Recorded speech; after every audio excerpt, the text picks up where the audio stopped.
Yo, bro. Yo, You liking the World Cup so far? eh? Yes, Who's your team? Who's your team? USA. So they won like yeah, they 4-1 the other day. Were you cheering? No, It was a good match though. They're actually quite good. Let's see how far they get this tournament. yep. You'll let me know how far they Yeah, go. exactly, I will do.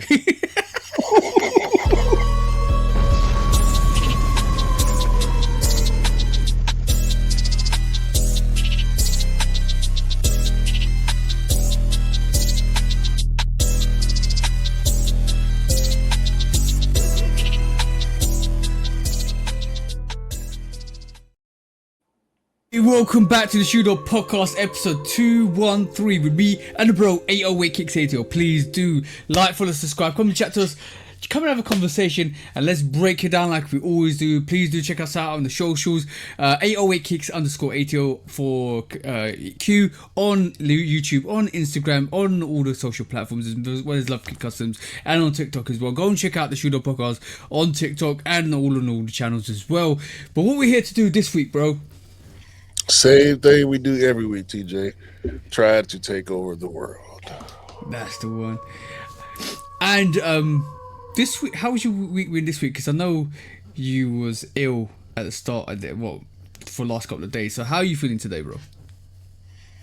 I'm better than I was 3 days ago, but I'm still a little sick, so my voice ain't voicing like it should. Okay. Are you viral, or is it just a cold, or is it just allergies? I don't know. My wife was feeling a little sick last week, and she told me to stay away from her, and I didn't, and now I'm sick. More of the day, always listen to your missus. No. I mean, she my girl, my wife, my friend for a reason. So, Yeah. and you know, we men, we stupid. We do stupid things. So, yeah. She tried to keep me away. It's not that she didn't do a good job. I'm just stubborn. So, Yeah. there's that. I think I'm in the same vein as you. We end up doing stuff that the missus don't tell us to do or warn us about, and then all of a sudden we get caught in a problem. They turn around and say, "Well, I told you so." So that's the situation you got to bite the bullet with. Well, I told you so. I don't care about that. I don't care nothing about that because you got to take care of me when I'm sick now. Now, you feel That's better. true. It's very true. I had to take care of you before I started feeling bad. Now you feel better, so you got to take care of me. Ha! Gotcha.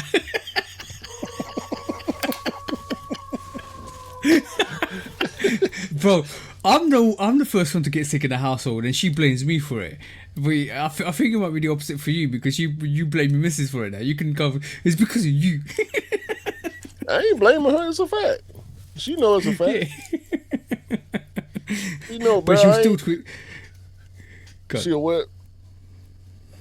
no, but she still twisted it and said, "Whoa, I told you not to come close to me." Yeah, and she right. She's right. she's doubly right. She's doubly right. Well, she should never got sick in the first place. Back and forth. Welcome to the relationships. Man, listen, I'm gonna get my husband kisses in when I feel like it. You can't stop me.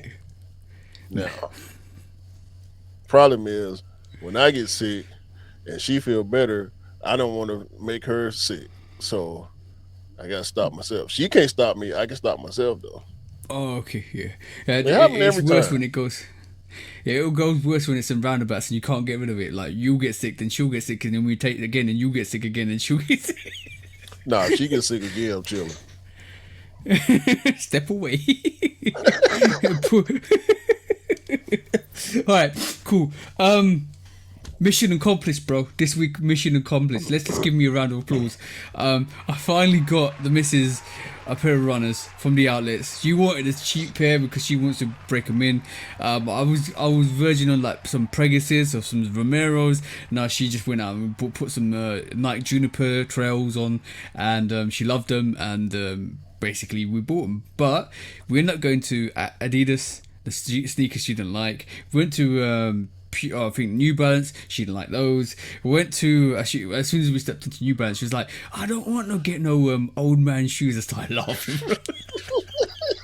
And then she goes, but the thing is, her relationship with New Balance has always been old man shoes, because from her experience, everybody that wore them back in the day were older people. So like for her, that's her association. For respect to her for that. But then we went to Puma. She didn't like any of the shoes there, so we go Nike then. She goes, all right, cool, and saw a couple of pairs. She put one on. Got simple as, bro. And she's now trading in them, and she's trying to break them in because obviously, I think her left side is slightly more bigger than the right side, so she has to just break them in. So she should be fine. So if we need to, we'd have to get some shoe expanders and make it open up a bit. But they're priming it, so it should hopefully open up eventually over time. So it should be fine. But yeah, no sketches here, bro. Finally sorted it. Thank God. You should have let her try on the P6000. Yeah, I should, but I don't think they had any P6000s on the outlet. So next time, if she's using this as a runner, or a gym shoe. So hopefully in the next couple of months, I'll try to get her to try on the P6000 and see if she likes it. And if she does, she'll probably wear it as a casual. Should be good for her. P6000 is probably. I'm still debating on whether or not it's more comfortable than the Field Jacks, which has been restocking, by the way. The lychee pair that I got has been restocking. They need to restock the OG light chocolate pair. OG, the first colorway. I guess it is OG since it's the first colorway. Yeah. But yeah, that one is that's probably the most comfortable shoe I got. That P6000. I ain't worn it in a while, and I can still remember how comfortable it was the first time I wore it. I need to wear it more often. It's just a weird color. Yeah. I got that coconut milk Bowerman colorway. It's hard to match a little bit. I remember that. I do remember that. Trying to keep from wearing it to work because I really be wanting to. You know, bro, you're your own worst enemy if you do wear them, because you always say don't wear them to work. Work shoes, keep them away. Yeah. Well, I sacrificed my the Ghetto Gastro Jordan 1 React to work, and I done toasted them things, boy.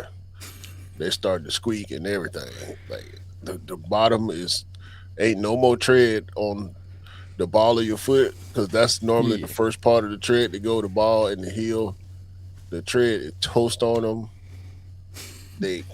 I clean them up every now and then because they still do look good on top, but man, I burnt them.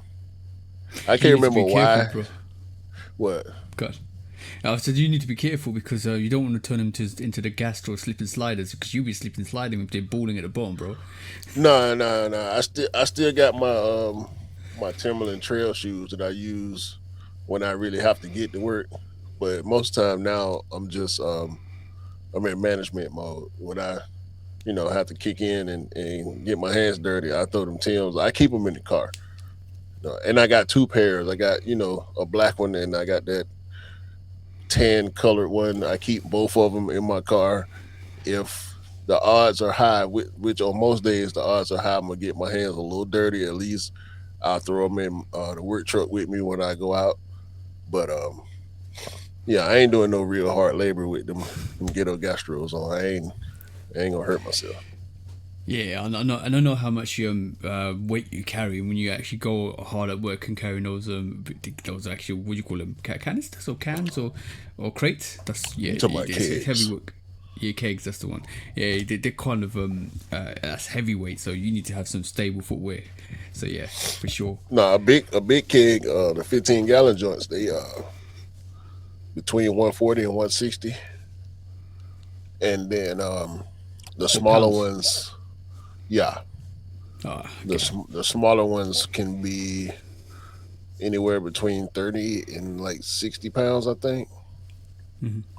But I'm even good with those with the ghetto gastros, but it depends on whether I'm going up and down the ramp, helping my guys out, um, rolling the heavy cases and whatnot. But it is what it is. It's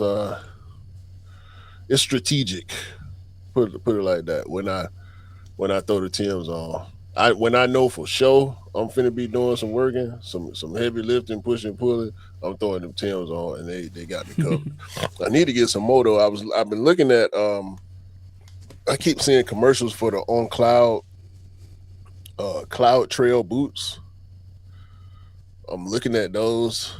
Um, there was another pair of sneaker boots that I was looking at. I can't remember what brand it was, but it's easy for me to go to Timberland and look at the hiking boots. They also make work boots too, but for me the hiking boots seem to be the best bet because they got the thick tread and they wear like sneakers. So whenever I do get some more, it's probably gonna be Timberland again. Got you. Timberlands are very sturdy as well. That's the thing about Timberlands. They're designed to be sturdy and they transition to casual wear quite well. But the what do you call it? The Timberlands are more athletic range is way more sort of like I think it's really sturdy for work as well. Yeah, you can beat Tims like the uppers on them, even though they suede. Like I done been all in the rain, mud, um, extreme heat. They not extra on the cool side, but they do have mesh parts on them, so I do get some ventilation. But when it's raining and cold and all that, I can wear them through anything. So yeah, step in the puddles, feet stay dry, the whole nine. Unlike the ghetto gastros, which I found out last week when it was raining. Stepped in the puddle and my sock got a little wet. I'm like, yeah, it's about time to It's retire the crack. these. Yeah, it's the crack in the soul that's transitioning that water back up. As soon as it migrates, it squeaks back up. Yeah, nah, can't be having that. That's Yeah, the reason why I threw out my missus runners because basically she every time she walks outside, she either gets a stone or she used to get a stone or water in, and I was like, no, I'm throwing these away. Let's go and get you some new pairs, and obviously finally managed to get her some new pairs. She's actually kind of breaking that in now, but talking about comfortable sneakers. I wore the Pegasus premiums recently. I've been wearing them more and more because I want to get 10k steps in constantly, and because I'm getting 10k steps in, it's breaking in quite well, and it feels way comfortable. When you talk about comfortable sneakers, that is one comfortable sneaker with the three variations of Nike Tech in it. It's once you break it in, it feels so comfortable.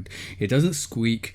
I was on my home treadmill for like a good 60 to 65 minutes, and it was comfortable, bro. I felt like I had nothing on my feet. I was walking bare feet, but it was just so comfortable to wear those. So that's another sneaker that if anybody was interested in, the Pegasus Premium is a very, very comfortable sneaker as well. And I know MM&U's got their releases as well coming. So guys, if you want to have a good premium sneaker, that's another variation you can probably have. yeah, that's a little too expensive to buy for a work shoe. I mean, I get it. Was it Zoom X, and React? Yeah, that's the one. Yeah, I ain't got 210 for work shoes unless they gonna be some heavy duty type shit. I mean, I get what you're saying. I was gonna say before you switch it up, I'll probably end up going to one of the bargain stores and getting like a $50 or $60 pair of little casual something to kick around instead of the ghetto Oh yeah. gastros. But no, I've been looking at, especially that I'm on 1 year pair. Y'all know I'm a 1 year stand at this point when it comes to the sneaker releases. I done skipped the last probably 3 releases they had. I ain't bought nothing since the last pair 95s dropped. I got the threes, the black threes. So I'm really trying to wait on them V5 runners, but the Pegasus Premium got some nice aesthetics to them too. I don't think I'm gonna go in though. But I don't know when those V5 runs are coming because that's been we saw that a couple of months back and it's still not It's kind more than of a couple of coming out. months. We saw them last year. Yeah, we did actually. I thought, to be honest, everything's merging. I thought it was a couple of months, but I think we discussed them again a couple of months, and we saw more colorways in terms of.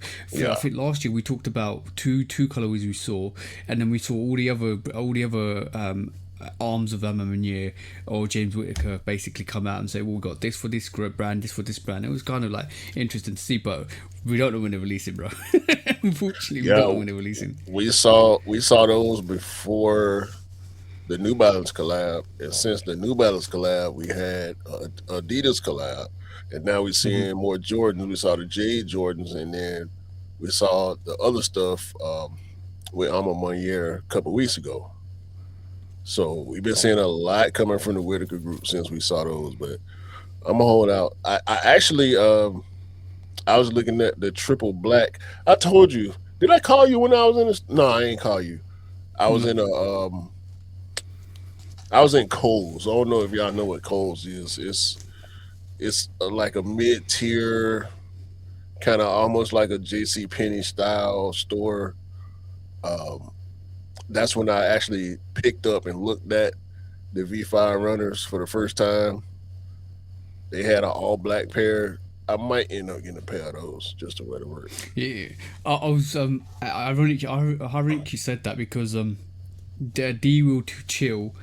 I was talking to him like when we saw the V5 runners for that many years, and he was like, I got a pair of V5 runners, and they're comfortable, like really comfortable. So he puts his name to it, and we know D Will is like a very good he does a lot of stuff with sneakers. Plus, also he teaches at school, so he's always on his feet, and he regards that like the V5 runner as one of the most comfortable pairs he's got. So shout out to D Will. Hopefully we'll Yeah, try and get him back on one day. But yeah, he says he's looking forward to that mini appear too. So I think a lot of people are looking forward to it, especially in Atlanta as well. So it's gonna sell out, bro, 100%. yeah. I actually passed by the building last week. I went to Tito's Kicks and Sips event. Shout out to Tito's handmade vodka. Shout out to Cam Kirk Studios. It's a dope event. It was during Game 4 of the NBA Finals, which I'm gonna talk about in a minute. But I passed by the Alma Mater building. It's in Edgewood, one of the historically black neighborhoods of Atlanta. It's where Dr. Martin Luther King Jr.'s birth home is. It's where Ebenezer Baptist Church, the church that he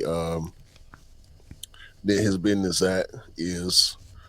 A lot of black owned businesses. Killer Mike got a barbershop over there. A lot of other nice black owned establishments in that area. Almer Avenue is in that area. And I was leaving the event. It was around 9 something, just after dark, um, after full sunset, because it take a while for the sun to go down around this time of year. It's still a little light in the sky at 8:30, 8:45, and I'm riding down the street, and you just see I'm on my ear in the sky, and it's so dope, bro. It's so dope. I'm like, man, I still ain't got over there yet. I got to get over there for one of the You events. need to.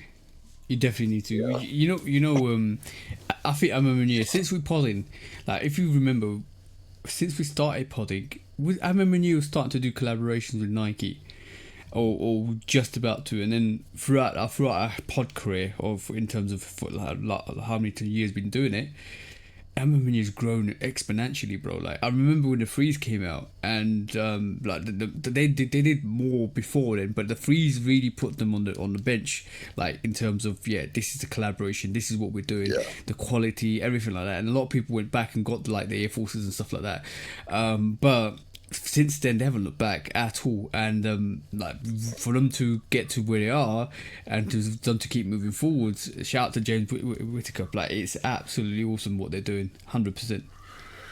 Yeah, I think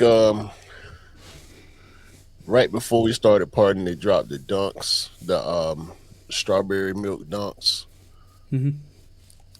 the threes. I can't remember if we were partying when the threes came out or not. That's a good question. Well, let me look. Because we started in 2021. Didn't we? Yeah. We started in 2021. So I think the threes had already came out by then. And I know neither one of us had our pairs at the time.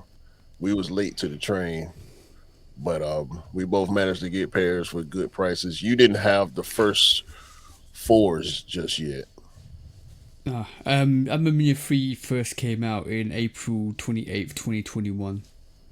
Yeah, so we were just a few months in at the time that they released, and they went right over my head. Like, I don't even think I knew what Alma Mater was at the time. Caught on late to the whole wave, but since I caught on, I've been full steam ahead. But yeah, shout out to James Whitner and the Whitaker group. I got to get over there to that building. Yeah. Speaking of Game 4, Game 4 was the only game that the San Antonio Spurs won in New York. They lost both games 1 and 2 in their building. They lost game. Wait a minute. Did they lose game 3? Yeah, they lost game 3. Yeah, it was 4-1. It ended 4-1, didn't it? Yeah, won game 4 in New York and went back to San Antonio and lost game 5, making the New York Knicks the 2026 NBA champions. And I ain't mad. I thought I was going to be mad. Congratulations to the Knicks. Yeah. Had been 53 years since the last time they won a championship. Funny enough, the last time they went to the NBA Finals was 1999, where they lost to the San Antonio Spurs. The Tim Duncan, Manu Ginobili Spurs. So yeah, congratulations to them. You know, Spike Lee and Ben Stiller and Mariska and all the long-time Fat Joe, Joe Budden, all the long-time Knicks diehard fans been celebration mode. They had the parade today. I saw. I ain't watch it, of course. I'm not mad that the Knicks won because of 2 reasons. First reason is it proves how much better my Hawks are than a lot of NBA teams. Because we managed to get 2 games off the Knicks. We are the only team in the Eastern Conference that actually beat the Knicks during the playoffs. Nobody else did. They swept every team in the Eastern Conference during the 2026 playoffs except my Atlanta Hawks. We got a game from them here at State Farm, and we got a game from them in New York at Madison Square Garden.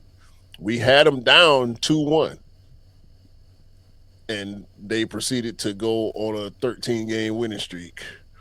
They did not lose another game from the last time they lost to us until game 4, when they finally lost a game to the Spurs.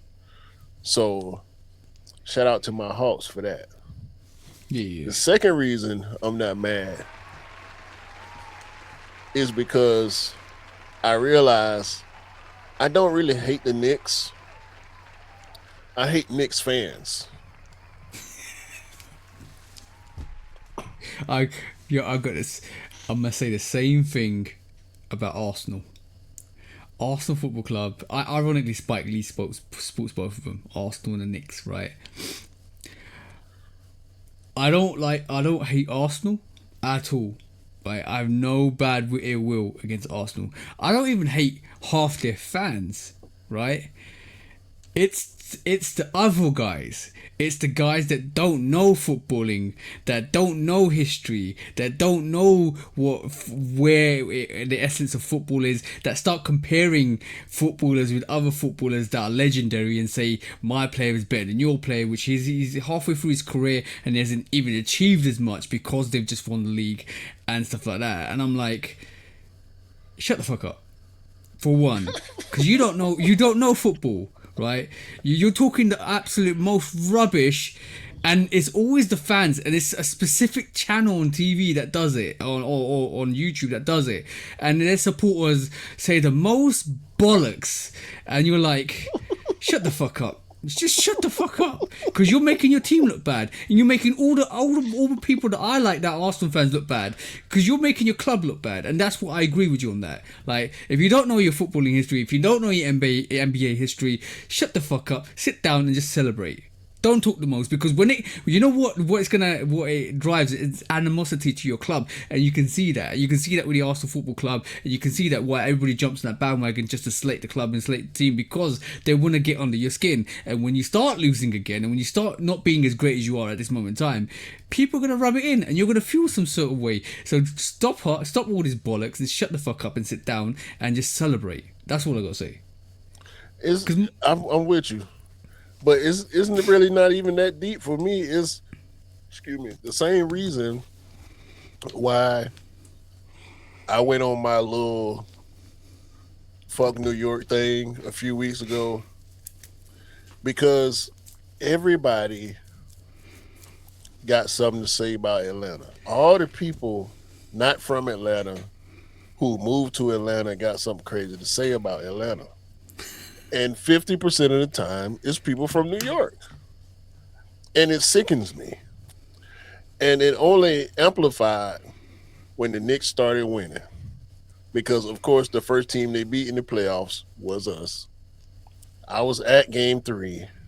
No, I was at game 4 where they won. And it just grew from there. Like, New York fans travel. And because there are so many people from New York that live in Atlanta now, they want to come down here with all that rah-rah, New York this, New York that. My only question is, why are y'all here? Go back to, if you love New York so much, and this not so much for the fans, but for the people who complain about Atlanta while living in Atlanta, go somewhere else. You know what I'm saying? Like, as a native, and this goes for anybody that still lives where they're from. If you loved it so much, if it's so this and so that, why did you not stay there? Go back there. And I know the thing with in the U.S., in the South, it tends to be more affordable than in the North. But all these New York people they go places and claim a takeover. Y'all ain't took over nothing. Y'all haven't. Like, y'all doing regular people shit just like all the rest of the regular ass people. Just because y'all team beat us don't mean y'all own Atlanta now. Y'all don't. Because you still bitching. Go back home. If you want to do all that, if you love it so much there, if it's so much better there, why are you not there? And it's the same sentiment with these New York fans when they travel to other people's arenas and they act crazy. You see what they destroying their own city because they winning. Like, how do you? That's the one thing I never understood about football fans. Yeah, that was why. No. Why do y'all destroy your own city when y'all win? When you win, it's cool. Fires and cars flipped over. Like, there was people in New York beating up newspaper stands. Like, y'all won. Where's all this aggression coming from? Because I don't know about New York Knicks fans, but this whole situation. Let's get this straight. The the only reason why that situation happened, it was only in Paris. It was only in PSG won it. It won't happen like when Arsenal won the title. No, when Arsenal won the Premier League, you didn't see that. You didn't see any of that. The most craziest thing you saw was other fans putting on Arsenal tops, and that's disgraceful. You shouldn't be doing that in the first place. Support your club. Don't be a glory hunter. They got to make it out safe, so they got to pretend that they with them. No. The parade was there, and they specifically went to the parade, and they were not of the allegiance of the Arsenal fans. I'm thinking, why do you want to go there? I know you want to have a big party. It's not Carnival because Carnival people will turn out. It's not Carnival. It's the Arsenal parade. If you don't support Arsenal, stay away. Simple as. But they wanted to go there specifically to celebrate. Even if the club didn't win, I didn't understand that. For one, that's ridiculous. But every time PSG win, and they won last year and they won this year, it gets crazy. It gets to a point where they start burning cars and stuff like that, and it's the dystopia between the migrants there and the government there, and that gives them the reason to do that. If you look at it more and more in terms of political, that's what happens, and that's the reason why you end up having situations like that, because once they have an excuse to do it, they'll go and do it, bro. That's not a good excuse. It don't make sense. No, it's not. It doesn't make sense. It don't make sense. Because the same person who out there celebrating destroying somebody else's property, by the time they get home, they shit fucked up too. Yep. Like it's citizens destroying civilian property. It don't make sense. Like even you in the city, you going down the block, breaking windows, destroying infrastructure. Like, what did the newspaper machine do to you to where you got to beat up the newspaper machine? Like, they kicking and stomping on the newspaper stand like it did something wrong. Like, what? I don't understand. When you're happy, you don't destroy things because you're happy. You destroy things when you're angry. And angry. If they would have lost, it would have been so somber and so quiet. You know what I'm saying? Like, even when they lost Game 4 at Madison Square Garden, they attacking Spurs fans. Oh, I saw that situation as well. They unleashed the strongest Spurs fans on the Knicks fans. I was like, what? That dude, that one dude, they didn't want no smoke. But look, those were New York fans in San Antonio. They beat up on Spurs fans in New York. When they were in San Antonio, they didn't want no smoke. Mm-hmm. Guess what? In Atlanta, that did not happen. They was crowded around and they was chanting and all that, but it wasn't no smoke. There was no smoke because they knew they was outnumbered.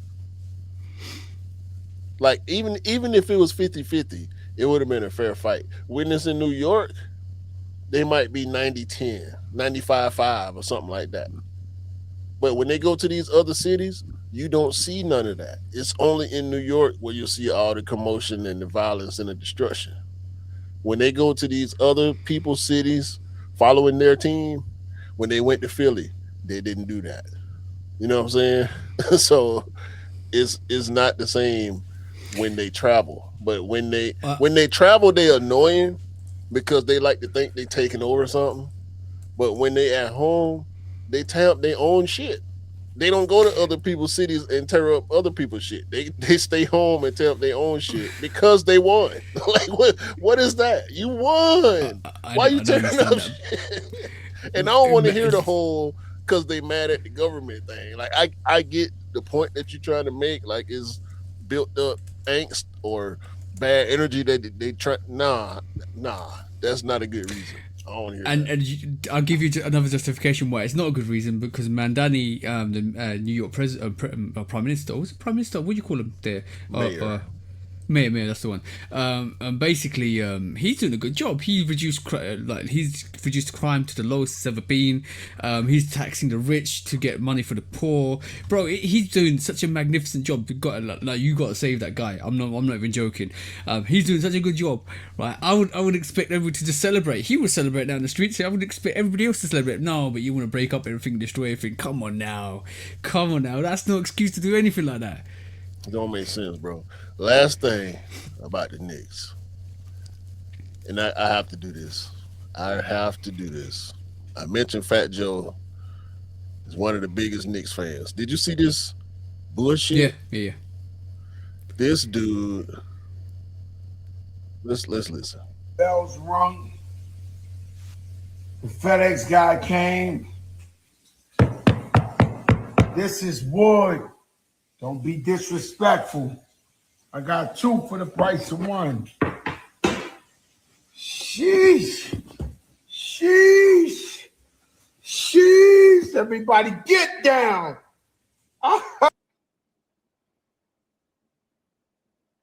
Bro, that is a custom. He did not get, for those that's now watching, this is a video that Fat Joe posted where he's showing off some New York Knicks sneakers that he claims Jordan Brand sent him. This is 1000% cap. It's a custom, bro. It's a custom. It's like somebody put a Terror Squad sign on the back and painted the swoosh orange and put like orange laces. That's like a triple white, whatever. Is that This is a Jordan triple 1? white Jordan 1 low retro, not OG. If Jordan would have made this shoe, if Jordan Brand made this shoe, it would have been a retro with the Wings logo at the top of the heel tab. The laces don't even match the orange on the swoosh or the Terror Squad logo that he had some customizer make for the box. It's wood. It's a custom box. Jordan Brand did not make this box. Look at that. Does Jordan Brand even sponsor the Knicks? I'm just looking it up. Nike sponsors the NBA. Yeah. Nike makes all the NBA jerseys. No team. The only team that Jordan Brand sponsors is the Charlotte Hornets. So why would Jordan Brand send? Why would Jordan Brand send him a Knicks colorway? Let's be honest. Listen, Jordan Brand has the logo on certain jerseys. Oh, also, I know what that is. You know what that is, bro. the orange, the citrus orange Jordan 3. Yeah, it's been customized. Yeah, it's been That's customized. been customized. Yeah. The only thing, he put the blue on the back tab and put a blue Terror Squad logo on the heel. Bro, and that ain't no wood. That's the regular box. And he done had somebody make a wooden New York Knicks box. Bro, that's the capping shit. God. And he trying to act like that's something extra special or something, bro. Anybody can do that. There are customizers who make way better customs than this. If you wanted to have a real New York Knicks 3, you would have got one of these customizers that make back tabs. You would have had them put the Knicks logo on the back tab. You would have had somebody etch the Terror Squad logo in or emboss the Terror Squad logo in before they painted it. Because there are plenty of customizers that do this. There's a guy, I cannot remember his name. I was just watching it this morning.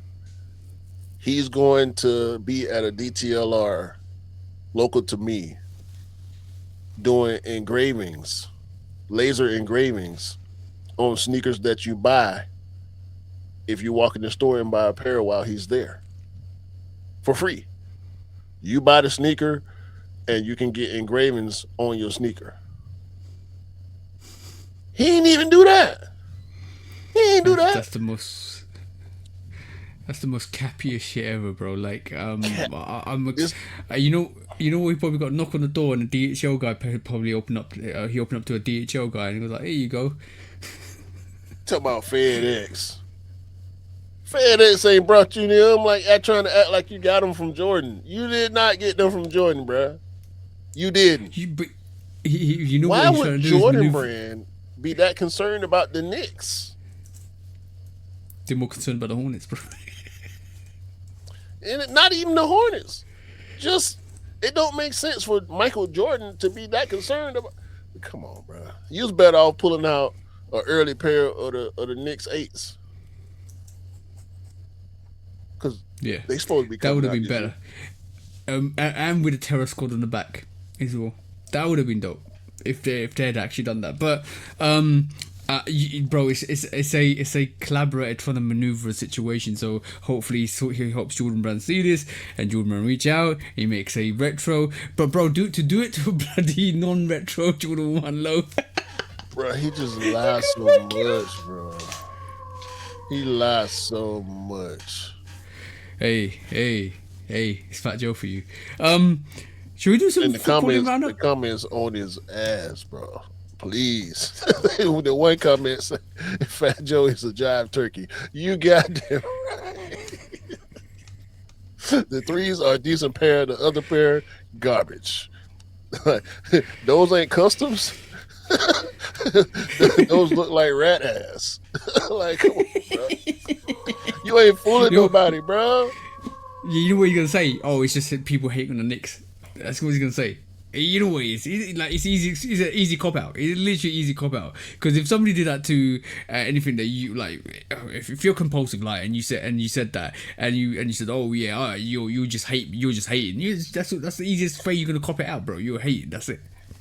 Bro, if he thought he was gonna pass that shit by the sneaker community, He don't know us. community. Well, he don't know us though, because how many antics has he pulled in the past at the sneaker cons to undercharge? We ain't went for none of that shit. He's just a liar, bro. He lies so damn much. God, stop lying, bro. You rich. You ain't got to lie that much. Just be rich. Damn. Go ahead, man. What's going on? Okay. World Cup. Okay, the World Cup kicked off from Thursday. And the first match was Mexico versus South Africa. Boy, there was more red cards than goals in that match. So there's 3 red cards in that match. 2 South African players got sent off, and 1 Mexican player got sent off. Mexico obviously won that 2-0. The tournament kicked off, and I was surprised. Last World Cup we only had 4 red cards. This World Cup, the first game, we had 3 red cards. So expected to be some very massive inconsistencies in decisions, I'd say. Because that's crazy. And to be honest, as a footballing fan, seeing that match, I didn't understand for once, like, 2 of those cards.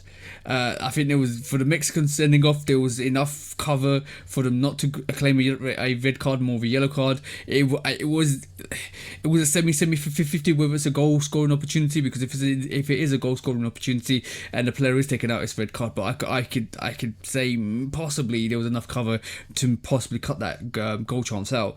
The other card from South Africa was ridiculous. I was like, why? But then I thought, what are the odds in 3 red cards in the first match and 2 goals?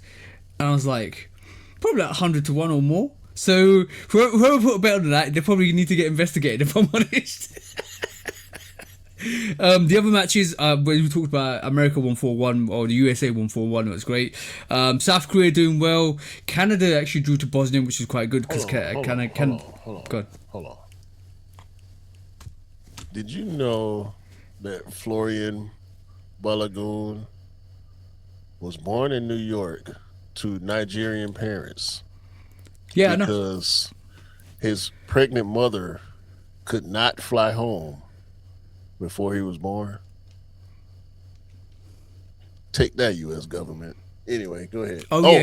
He was raised in England, by the way. Oh yeah. He's technically an immigrant. So, bro. No, he's technically a citizen. A citizen. He's a birthright citizen. Birthright citizen, but remigration would question that. So let's not even talk about that. I actually put out a post the other day, and Pele said, like, years and years ago, he said an African team would go and win the World Cup, and I was like, yeah, they did. France, 1998, two-thirds of the team, or even quarter of the team was African descendants. So like, and the team, and I put out a post, and if France win it this year, except for one player who's Spanish, all the team are African descendants. So yes, there you go, bro. round of applause to Africa. But it shows you what diversity does to a nation. So it's important to have that diversity because you elevate yourself. And I always talked about elevation, so that's important to have. South Korea doing quite well. Brazil, Morocco, that was a very good game. That's a very good game. Morocco came out and played, bro. That was quite good to see. Obviously, the United States won. Australia beat Turkey, which is quite surprisingly. Scotland got their first 3 points in the World Cup. Germany smashed Curacao 7-1. That was good to see, and that because Germans look strong this year, and obviously the Netherlands and Japan drew 2-2, and Japan looked like a good team, very good team.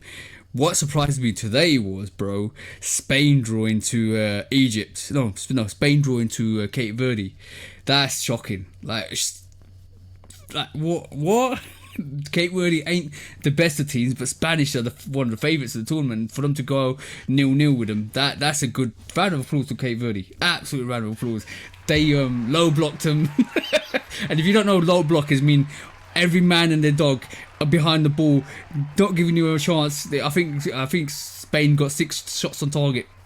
Hardly any in terms of the quality they're supposed to produce, but that was great, absolutely great performance from Cape Verde. So there's some shockers out there, some shockers out there, but the most shocking story was for me was the Somalian referee, who's an official approved referee for the tournament, getting rejected. And he came in, did interviews, and they banned him from coming to the country. And I was like, what? Yeah.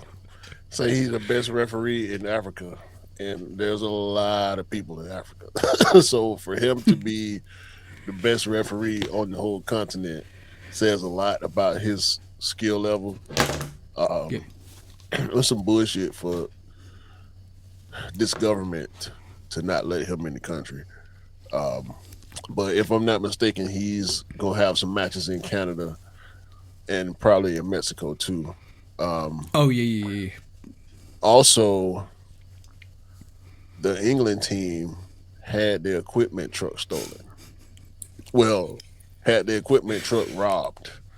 They didn't take the whole truck, but some looters ransacked the truck, took a lot of the players' boots and equipment. Trash, bro. Like that's just sad for the English team. They got it also, back. I think a few arrests were made and they got it back. So they got their equipment back. But that's still trash. Absolute trash. Also, Vinny Jr. decided he wasn't gonna do no interviews. So he ended up getting fined for that. And when he did come back to do interviews, he said he was going to do it in Portuguese. They wanted him to do it in Spanish. He said, "Nah, I'm from Brazil. I speak Portuguese, so I'm gonna do it in Portuguese." Round of applause. I like Vinny Jr. I think he's going to light up the tournament. I think Endrick is another player. He's I think 17-year-old Brazilian player. He looks fantastic, bro. He reminds me of the old Ronaldo. Built like a beast, small in stature but really good. He's smashing it up in the French league as well, which is great. And he's a Real Madrid player. So yeah. Also, we talked about last week how FIFA forces stadiums to cover their sponsorships. Levi Stadium is Levi, like the brand Levi's, the jeans, this shirt that I'm wearing. This is the actual logo on the stadium, the Levi's logo. When they covered the logo, they stretched it to form. So you can still tell it's Levi's. And Levi's took it a step further. Shout out to Lee. This is another reason for me to love Levi's. They stretched it to form, and they took the picture and put it on their Instagram and other social media accounts. So you know it's Levi's. So how much you want to cover that cover? It almost reminds you of the band situation with Jordan Brand. Just you can have the silhouette there, bang. It looks like the Levi back signal. Yep, you can tell, bro. If you know Levi's, you know this shape. Yeah.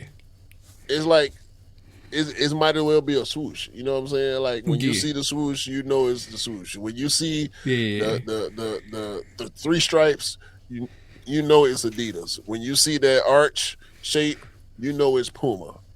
Like you don't have to see the words to know it's Levi's. Once you see that silhouette, that badge, you know it's Levi's. So shout out to Levi's for doing that. Shout out to I Levi. So want yeah, I it's want almost Mercedes Benz to pull that shit tighter so you can see the star inside the circle, and you'll still know his Mercedes symbol. bro. Yeah. I when they did that, it was quite funny because it kind of like it resembles the fact that you can ban us, but you can't silence us. And I was like, yeah, round of applause for that, and that was absolutely awesome.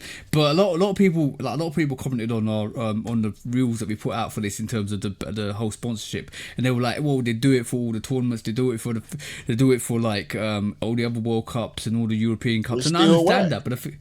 It is. We don't agree with it because basically, if it's a stadium, like if you have a stadium that belongs to Anfield and is sponsored by somebody, it's named somebody, you're not going to take the stadium name from it because it's like Anfield. Like everybody knows Anfield is a Liverpool stadium, or Old Trafford is a Man United stadium. You're not going to take the name from it, even if you play or trying to downgrade the sponsorship. So I feel that was absolutely whack, and you're right with that.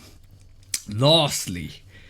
There's a lot of conflict in terms of these drink breaks within the actual game. Yeah, bro. There's normally, I'll give you some context. There's not normally any breaks in drinks games. We've got 45 minutes and you get half time, and you get 45 minutes and you get the end of the game. That's a normal football match. I can understand in the heat you have a drinks break, but apparently during these drinks breaks, the referee's told when to start and stop because of commercials, and they're using these drink breaks to promote commercials. And there's been one situation, we can't remember what match it is, where the referee's kicked off the match and the commercial's still running, and he's been told stop the game again until the commercial's ended. Like, what are we doing? What are we doing, bro? I can't remember which match it was. One of the matches, the teams actually went ahead and continued to play.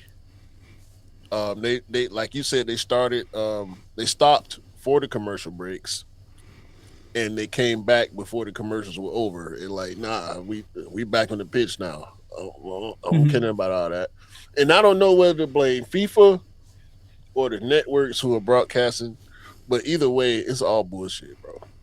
It's just a money grab, dog.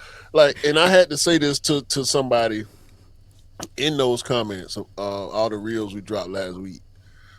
Bro, I don't have anything against soccer. The beautiful game is what they call it. And it is. Like, I don't watch it regularly, but I can. You know, I don't have a problem with the game at all. I don't have anything against any of these teams, unless, of course, they have problems politically or whatever. You know, certain players or managers or whatever the case is, corrupt people. I don't stand with none of that. But dog, what FIFA does is a bunch of bullshit. That's it, dog. It's not about the game. It's not about the countries. It's about FIFA doing money grab shit throughout the World Cup. That's my problem. And like I said, it causes circles. I remember when Sepp Blatter actually was dug out and kicked out because of corruption. Bro, it's gonna happen again. Absolutely happen again. We've seen it before. It's gonna happen again, and it's gonna keep repeating until people like wise up to the situation and realize you can't be corrupt in those politically power positions. What annoyed me, right, was when one of the American commentators, I can't remember who it was, and they said, "Oh, this is the end of the first quarter." I'm like, the timer ain't gone off. It's still the first half. Don't call it the first quarter, second quarter, third quarter, fourth quarter. No, there is no quarters. It's 45 minutes and second half, 45 minutes, 90-minute game. There are no quarters. This drinks break is making people think the match is in quarters, like 25 minutes and 25 minutes. No. It don't work that way. The timer don't stop for the game. You get extra time in the first half because the drinks break, which is 4 minutes. The timer don't stop. It carries on. That's That's what let you know it's a bunch of bullshit. Now they got Exactly. people who don't even know the game sitting up there for Commentating. commentary. Like, come on, bro. There's a bunch of No, bullshit. I respect the NBA and I respect the NFL. When you have quarters, it's fine. I understand that because you play your quarter and then you take a break and the timer stops and you kind of come back and you have the next quarter, next one. I understand that. I respect that because it's part of the game. But footballing has no quarters. It's 45 minutes solid, and then anything extra on time in terms of injuries, player goes off, substitutions is added at the end. Finished, done, and then you carry on the second half. And then if you don't get a result, if it's a knockout tournament where you have one team versus another and it means one team progresses to the next stage, you have extra time and penalties if it keeps carrying on being a draw. That's the way the game works. No, it's free throws and overtime. Yeah, it's not extra minutes. It's overtime. It's not penalty kicks. It's free throws. That's what it is. Yeah. Well, apparently some people. Right. That's what I'm saying, bro. Like this. There's a whole bunch of shammy bullshit going on with the World Cup, bro. No. I hate it. Bro, going back to the Knicks games, I think one of the people was mad when the Spurs actually won because of Mr. Trump coming along to the tournament and they blamed it. Yeah, on it was him. his fault. It was his fault. Yeah, it was definitely his fault. Yeah, they won every game that he didn't go to, and they lost the one that he showed up to. Yeah, it was his fault, and he fell asleep. Oh yeah, I saw that as well.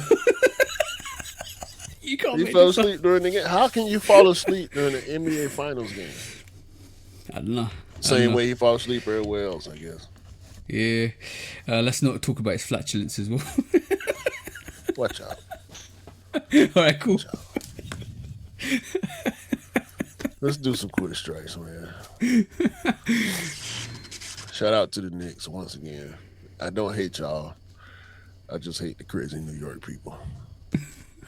And that's not all New York people. Too many retros. I'm gonna put you on the spot a little bit. Okay.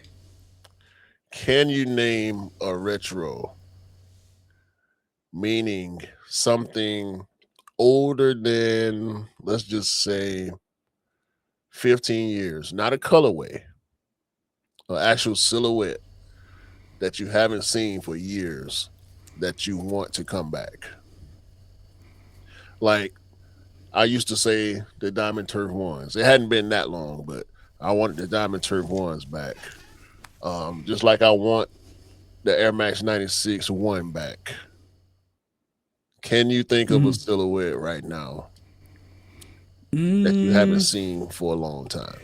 I'm trying to get the silhouette right. It's got what is it? Is it a 21 or 23? Let me. It's the Jordan 21. I want to see that 21? red suede. Yeah, I want to see the red suede Jordan 21 back. Okay. I don't think it's been that long since it came out, but I'll take that. The Jordan 21. Well, Jordan Brand has decided to give you the Jordan Super Freak, aka the Randy Moss. I don't know who asked for this. I really don't. But this is what they have decided. Do you remember this sneaker? Sort of. I imagine you wouldn't, because you. I've seen it around. I've seen it around.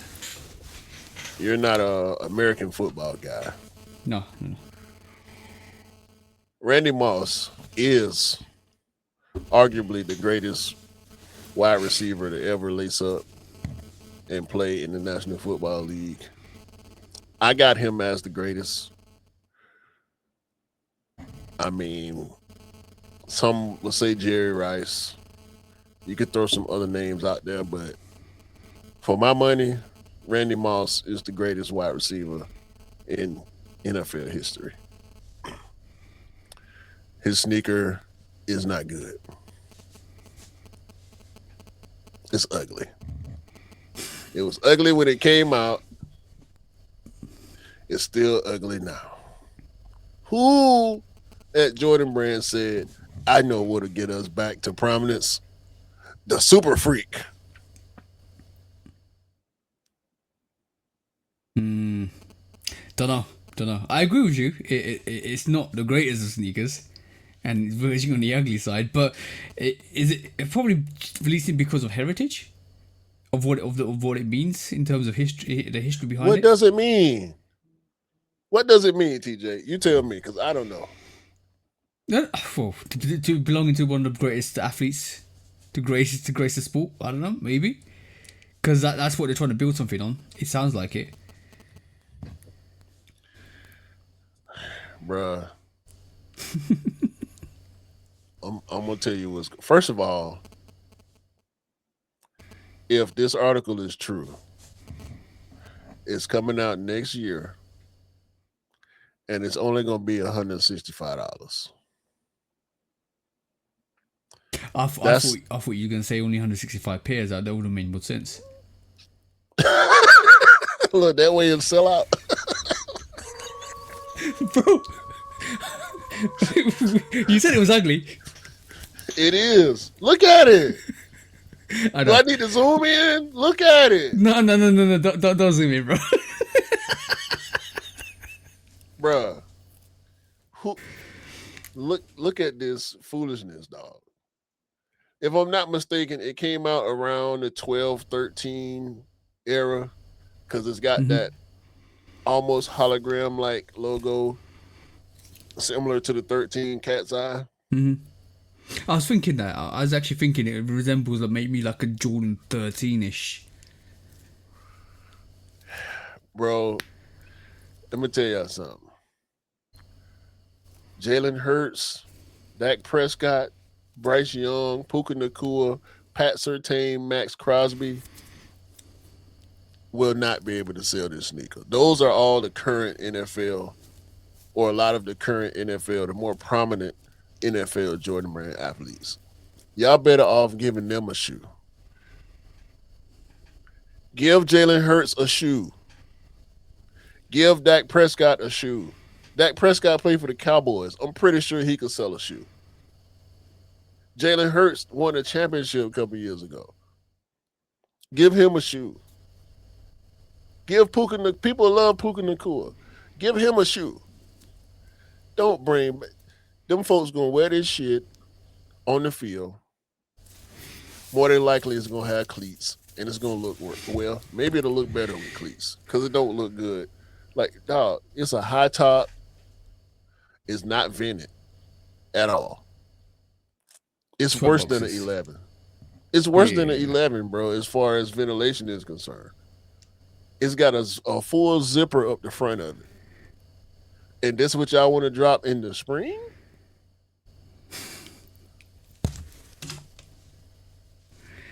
It's not even the same color as the Minnesota Vikings jersey. So what? People gonna wear these with a Randy Moss jersey, huh? It almost reminds me of the zipper that you get in a Jordan 18 as well. It's like a lot of combos will go into that sneaker. Bruh. Nobody wants this. Nobody. Okay? Telling you right now. They bring it back to Air Bacon. People gonna buy their bacon. Maybe not as many people as they would like. I'm going in for a pair of bacons. You know what else I'm going in for? Go on.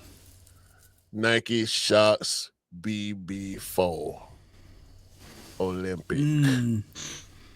AKA the Vinces. AKA the Dunk of Deaths. I'm going in. I missed out on them last time. They coming out the end of the month too. In about 10 days from the time that y'all seeing this podcast. June 26th, the Nike Shox BB Olympics will be releasing. It's bad timing for me because is my wife's birthday month. So I'm pretty much not gonna be buying no sneakers this month. But I got a feeling these won't be selling out. So I will have a pair of Vinces in my possession Hey, before that's the end awesome. of the summer.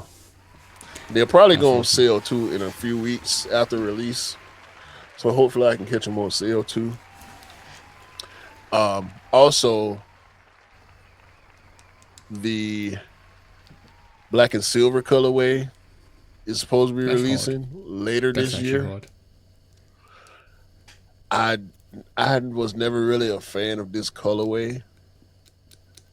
However, if they drop the white and red colorway, you better know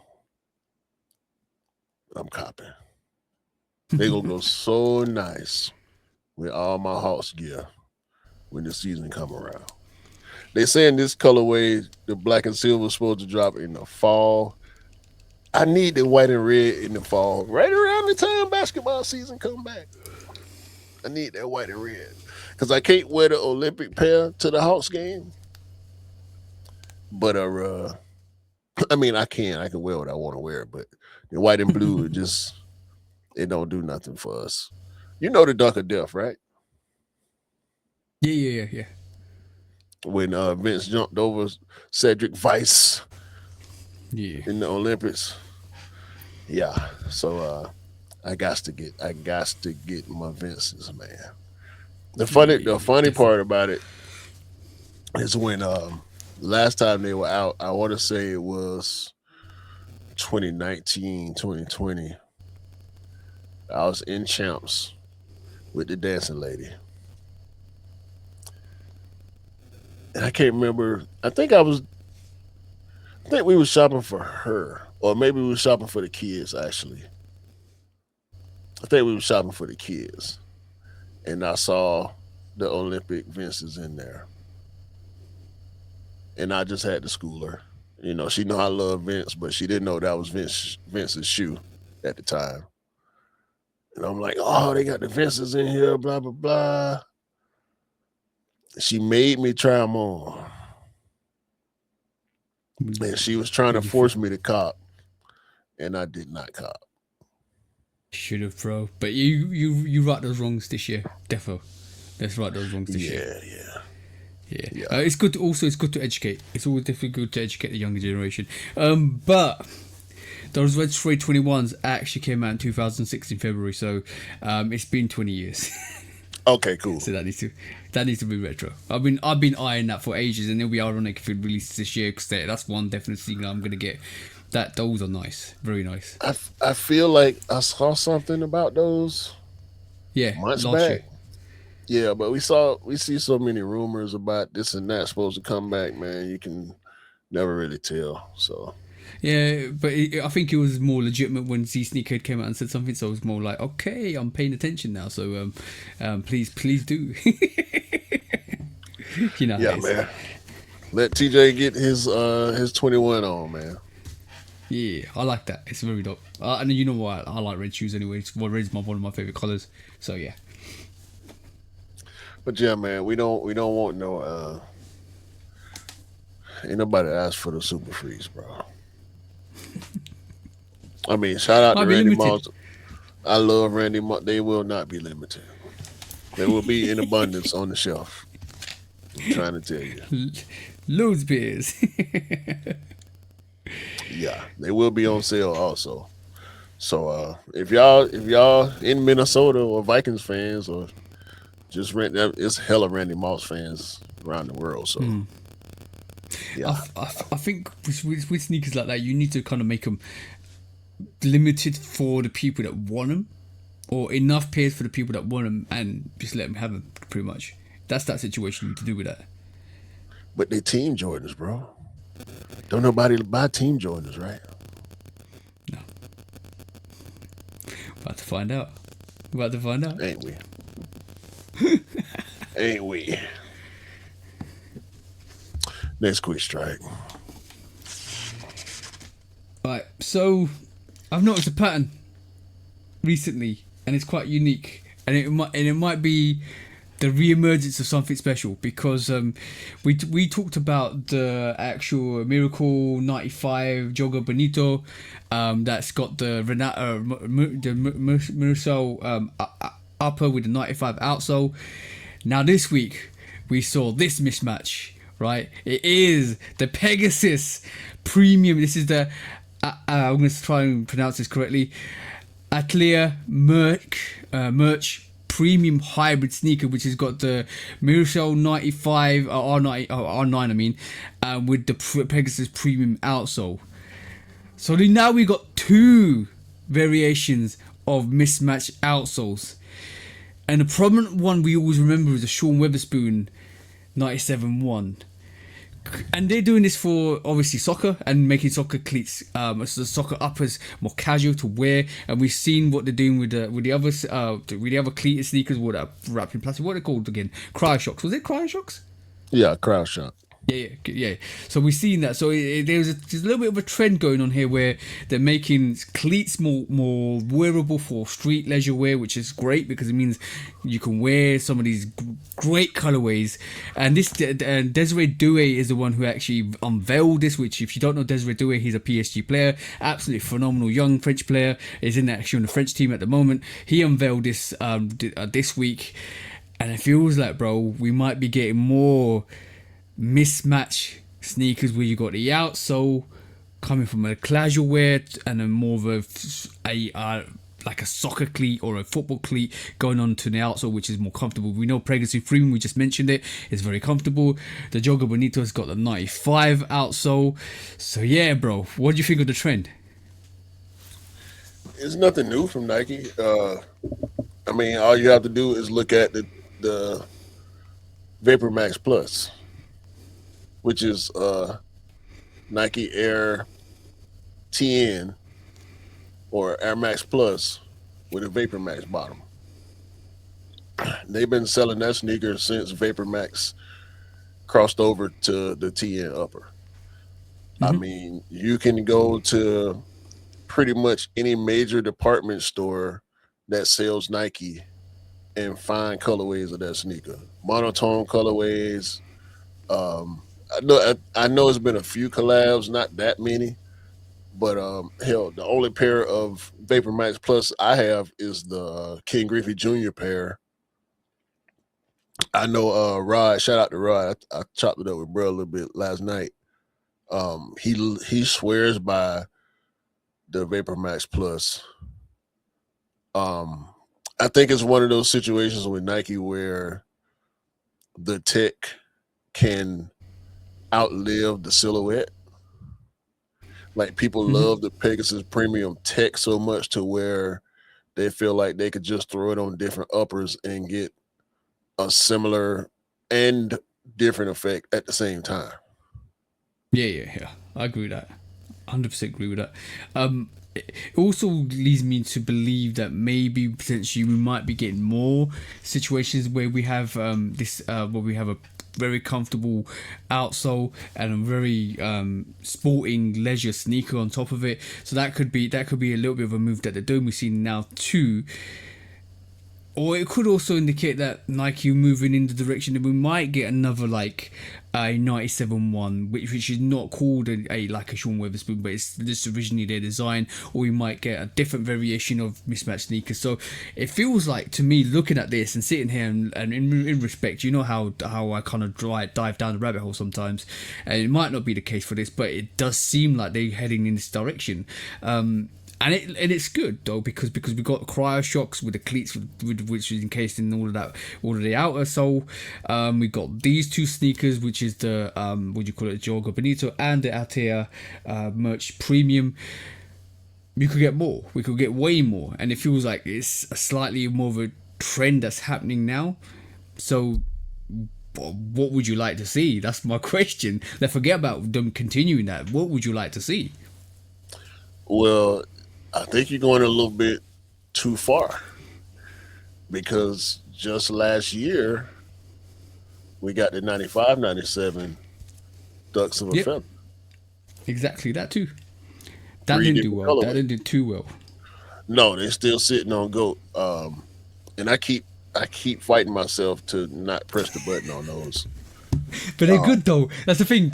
That's the thing with us. Like we don't care if it sells or sits. If it's a great sneaker, we'll still go and get it.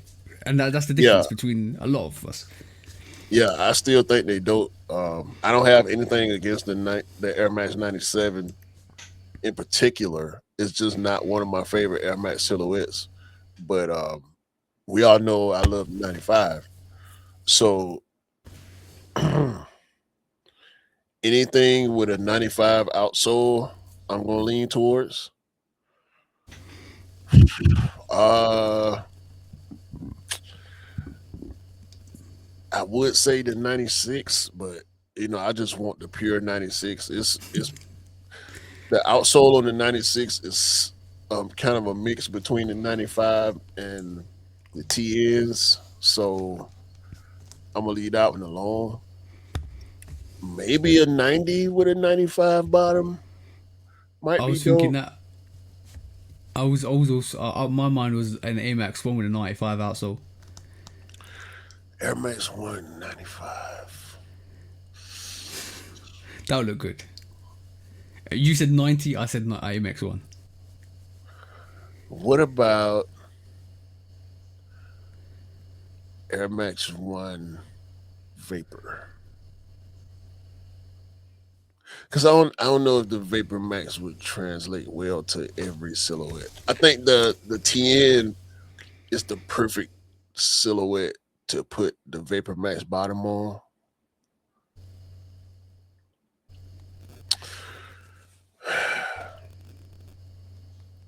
Nah, I don't know. I don't know if it's too many mashups with Air Max they can do. I think they hit the sweet spot with the 97 one. That was a sweet spot with that, especially with that collaboration. And I think at this moment in time, a lot of people run through it in like Sean Weatherspoon's. I think a lot of people would love to see another variation or a different colorway. I know there's been samples out there. There's been different samples out there, so maybe like Nike will go down that route and release it like a 97 one and not even attach Sean Weatherspoon's name to it. That would be quite good to see. But Yeah, yeah, they can do it. They can they, do what they want to do. exactly that, bro. It's Nike. Maybe maybe an Air Trainer with an Air Max bottom. Air Trainer 1 with an Air Max bottom. That look dope. Uh, trying to think of a basketball shoe that might fit an Air Max bottom, but I think that might be a little weird just because of the shape of most basketball shoes. The older basketball shoes Yeah, might not work out. it was actually quite interesting. So go. Now I was gonna say I think the soccer shoes are better with the Air Max just because they're low profile. Yeah, for sure. I was having a conversation with Rick. Shout out to Rick Dub, and he asked me the question of the Cryo Shocks. Are they detachable? And I actually did some research and I thought I looked at it and said, no, they're not detachable. They're just one unit. It goes, okay, that makes more sense.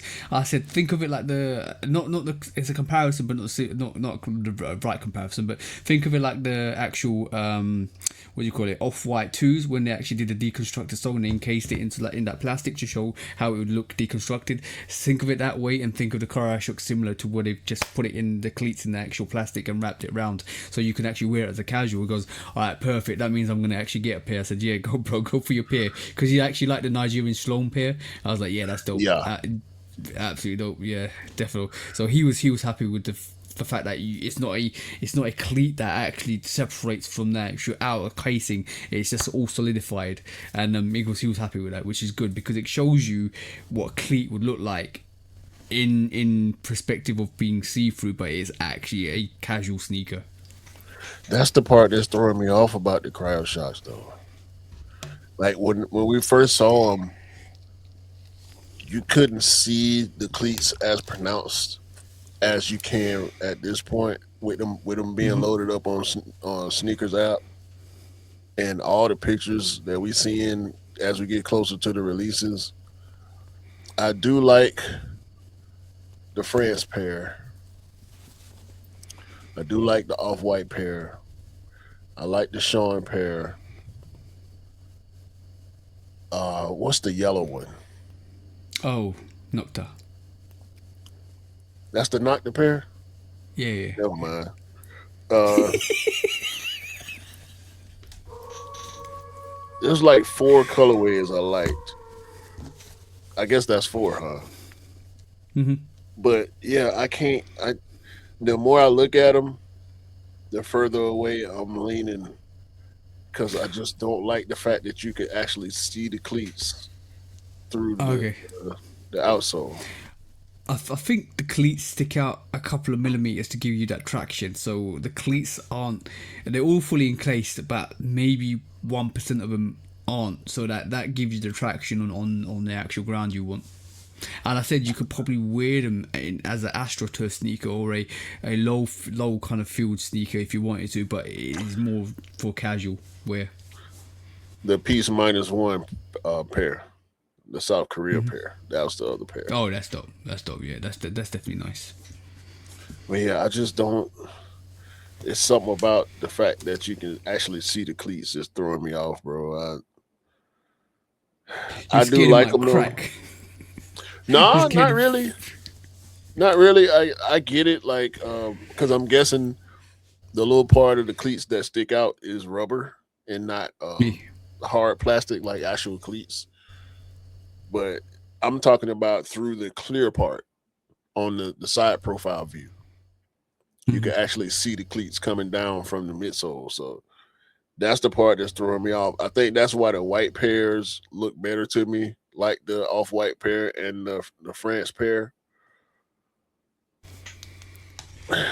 But yeah, I'm gonna just chill, dog. I mean, they probably gonna sell out. I'm thinking they're gonna sell out.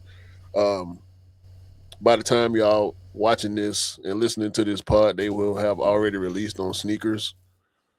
So it'll be interesting to see what they do tomorrow. I'm gonna be watching it. I'm not gonna go in. I forgot to say this during the Knicks segment. I actually hit on the kicks, the Kith 95s. Ooh. Hold on, bro. Yeah. I went in just to be going in on those, but I did hit. Are you now friends with Kif? No. Still, I know a lot of people that mutual. hit, actually. I saw a lot of W's going out online. I caught up with the bro One. Shout out to One. And he wear like a size 14 or 15. He said he hit. So I think he wear a 14. Yeah, One, like he like 6'5", 6'6". He like Rick Dub height. So Okay, cool. When he told me he hit, I was like, huh. Maybe Kif pulled a fast one because it's a pre-order. Yeah. So we might not see them sneakers for 5-6 months. Ain't no telling when they're gonna actually ship. It's interesting that because basically it means that they can manufacture the orders that actually put in the orders. Therefore, there's no pairs that don't go on sale. So it's the new thing, bro. It's gonna be the new thing, and then, like he called it like 4 or 5 years ago, and we've been talking about it since, because as soon as you fulfill the orders, nothing will go on sale, and if nothing goes on sale, then you're profiteering, because basically you know exactly the pairs you need to manufacture. You streamline your manufacturing, and you don't need to excessive pairs, and you don't need to pay excess for pairs that ain't gonna sit around. So that's the way to go. Right. Definitely the way to go. And there's no exchange, no refund policy on them too. Exactly. So you got a pair. You need to make sure you want that pair, otherwise, yeah. And no cancellation. Yeah, exactly that. So yeah, it's a nice looking sneaker. I mean, other than the fact that it's supposedly representative of the Knicks just because of the colorway, but there's no Knicks branding or anything on them. So no. And we know Nike can get league branding when they want to. You can go on Nike right now and buy NFL and college shoes. So if they really wanted to, they could. I'm surprised that Fat Joe didn't really bring out those Knicks variation of those threes that came out like years ago and actually put Terrace Code on that instead. Because that's the one you want. It's Fat Joe, bro. Yeah. He got to cap it somehow. It got to be some cap involved if he involved. That's the Got to definite cap. He had too many cappuccinos that morning, man. He stay with a cappuccino. He walk around with cappuccino in his pockets. He just pull it out anytime. Dry Yeah. cappuccino. And it be so Oh, dry because he be trying to act like it's real. He don't lean into it. He lean into the lies the wrong way. He don't make it funny. He try to make you believe it for real. yeah, for sure. I just funny Jadakiss' reactions every time he says a lie. He looks at him like strangely. You're like, what? You can tell. You can You tell when said that? Jada like, here we go again. This motherfucker. Anyway, next quick strike. Let's play a game. I want to call this game Name That Sneaker. Based on the K-Swiss 60th anniversary. Yeah. One of the few times that we'll be able to talk about K-Swiss. We've mentioned K-Swiss before. Most of the time when we talk about K-Swiss, it's in a nostalgic way because less fortunate people when we were younger had to resort to K-Swiss. It was one of the brands that you could get away with if you didn't have as enough money to buy your Nikes or your Reeboks or whatever was popping at the time, your Jordans. For the K-Swiss 60th anniversary, they dropped a bunch of silhouettes that all look like something else. So, TJ, name that sneaker. It's a new game show. All right, cool. Here's the first one. K-Swiss KSRC Hypercourt Express 3 60th anniversary. What does this sneaker look like to you?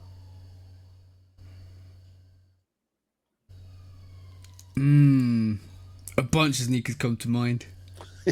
let's hear them. Somehow TN comes to mind a bit. I can see that a little bit. On the uppers, I can see that a little bit. Yeah. Outsole Kinda, wise and I would say more Air Max Deluxe if you want to go there. yeah, that's the one. That's the one. And to be honest, like hold on. I got the Skepta Deluxes right back there. That really resembles that, bro. What were you thinking, bro? Give me a couple. My first thought when I saw these was, is that a Harden? Oh yeah. Especially when you got the 3 stripes and then the 2 straps angling the other way. Yeah, because we know K-Swiss is 5 stripes. Yeah. Looks like a Adidas basketball shoe to me. It does. You know what was leaning that way, but then it does look a bit like a deluxe as well. Yeah, that's looks like a Dame Harden collab. A Dame Harden Spider Deluxe. collab. the Harden Deluxe Spider-Man's. Yeah. All right. There's another one. We got the K-Swiss KSRC Kanoho 60th anniversary. TJ, name that sneaker. Oh, it looks like an A6. Well, it don't. Well, it does. It does. But it looks like 2 other sneakers that we just talked about an hour ago. Bro. Are you talking about the Air Max 96? No, I'm talking about the V5 Runner. Oh, yeah. And the P6000. That's the one. It really looks one. like the P6000. No. It looks like you know now you mentioned it. The toe. See the toe box? That's the V5 Runner. Yep. But the side panel, the stripes, reminds me of the P6000. Yeah, you're right. You spot on there, bro. and the Vomero, and the Gel Cayano Asics. That's exactly what I was heading towards with that. It just as soon as you pulled it up, I was like, oh, is that an Asics? But if you wore that and you didn't know about sneakers, you thought that was an Asics as well because of the stripes. Or you would think it was a Vomero. Yep. I'm sorry, K-Swiss, we got to do it. Let's go to the third one. Name. Oh, I see already. KSRC before the classic. TJ, name that. Is that a Samba or is that a Samba, bro? Is that a Samba, bro? It looks like a Samba. It looks like a handball. It looks like a Gato. These look like so many other sneakers. What's the one Puma? Oh, not the Clyde, not the suede. It's the Puma with the really, really flat bottom. Also, it looks like a Cortez with the outsole shaved off. It looks like a gazelle too, bro. Gazelle. Oh man. Man. That's bad. I think we got two more. We have the Classic 66, which is the classic K-Swiss that we all know and loved at one point. Mm-hmm. We can let them live because this just looked like the K-Swiss Classic.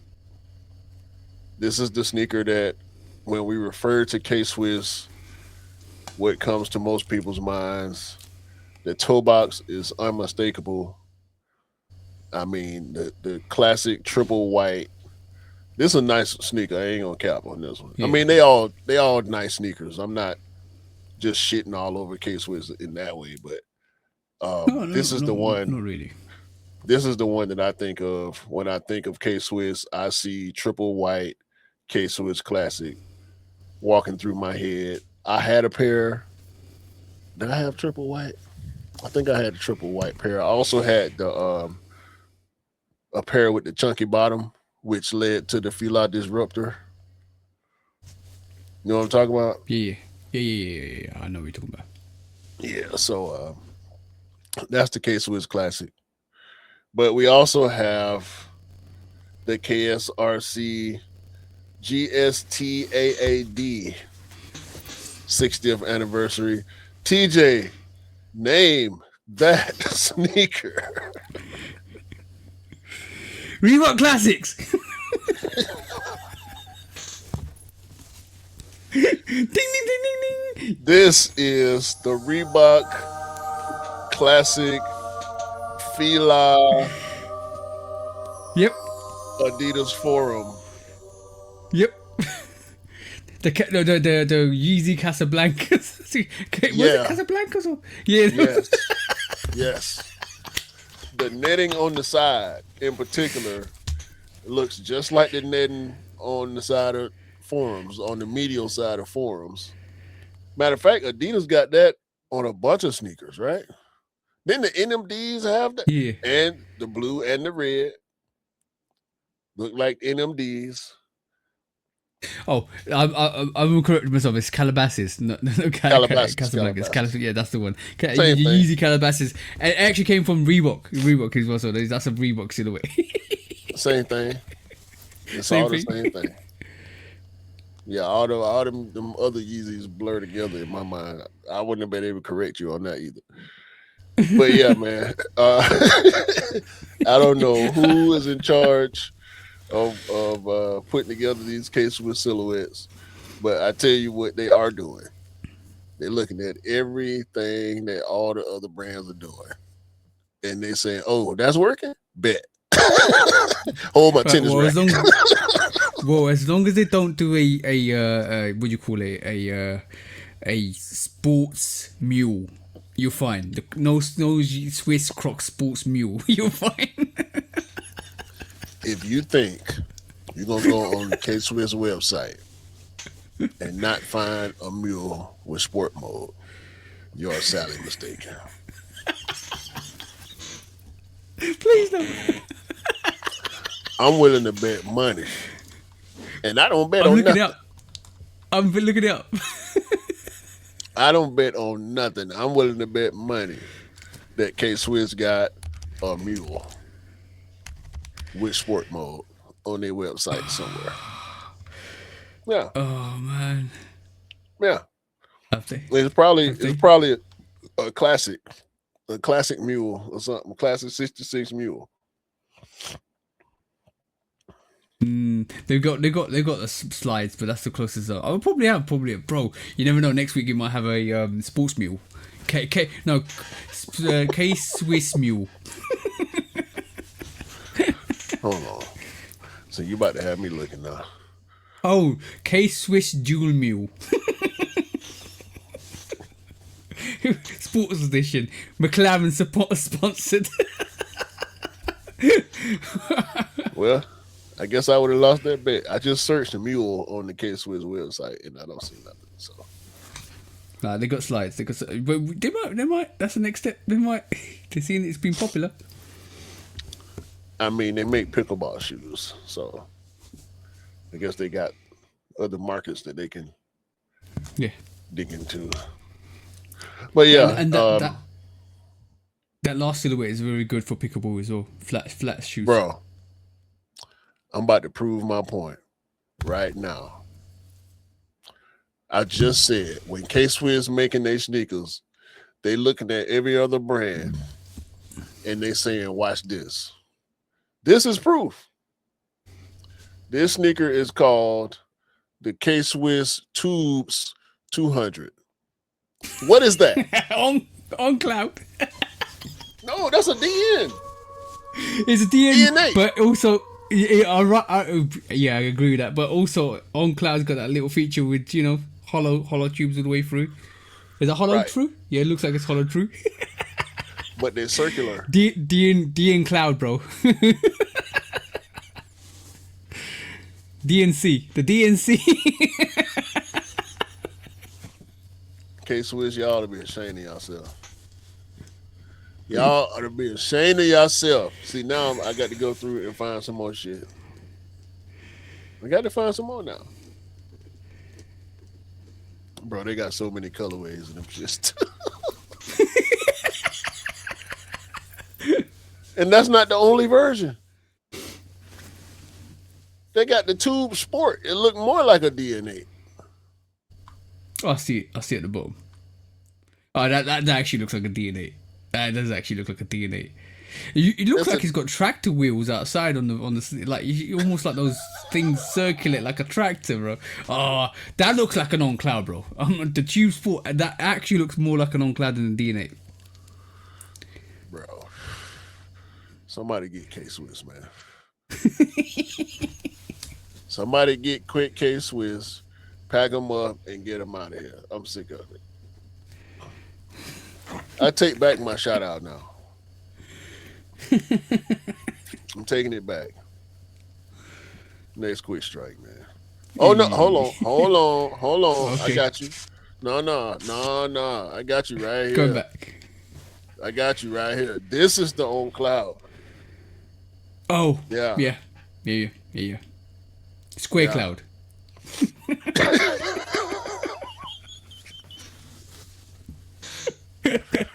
Bruh. Somebody get K-Swiss out of here, man. I'm glad. The more sneakers I look at on their website, the more I'm glad I actually brought them to the table. They should have went to court for this shit. Yeah, for sure. No. Trash. Trash. All right, now you can say it, bro. Next quick strike. Would you think of the live auctions? So we recently I did this is Cam alluded to this on my live on Instagram on Saturday. We're having live auctions, and I brought out with Cam. We have eBay live auctions, We have now StockX live auctions, because that's a new thing, because StockX have recently announced that they're going to do live auctions, and this apparently originate from a company called, I'm going to share the screen so you guys can see. It's called Whatnot, and Whatnot is a live shopping marketing place where people go on, showcase the product they want to do. People place a bid, and once they place a bid, the timer goes back up. So it almost replicates a live auction. Now eBay started doing it because Whatnot was doing it, and that was a new trend, and it feels like a new trend.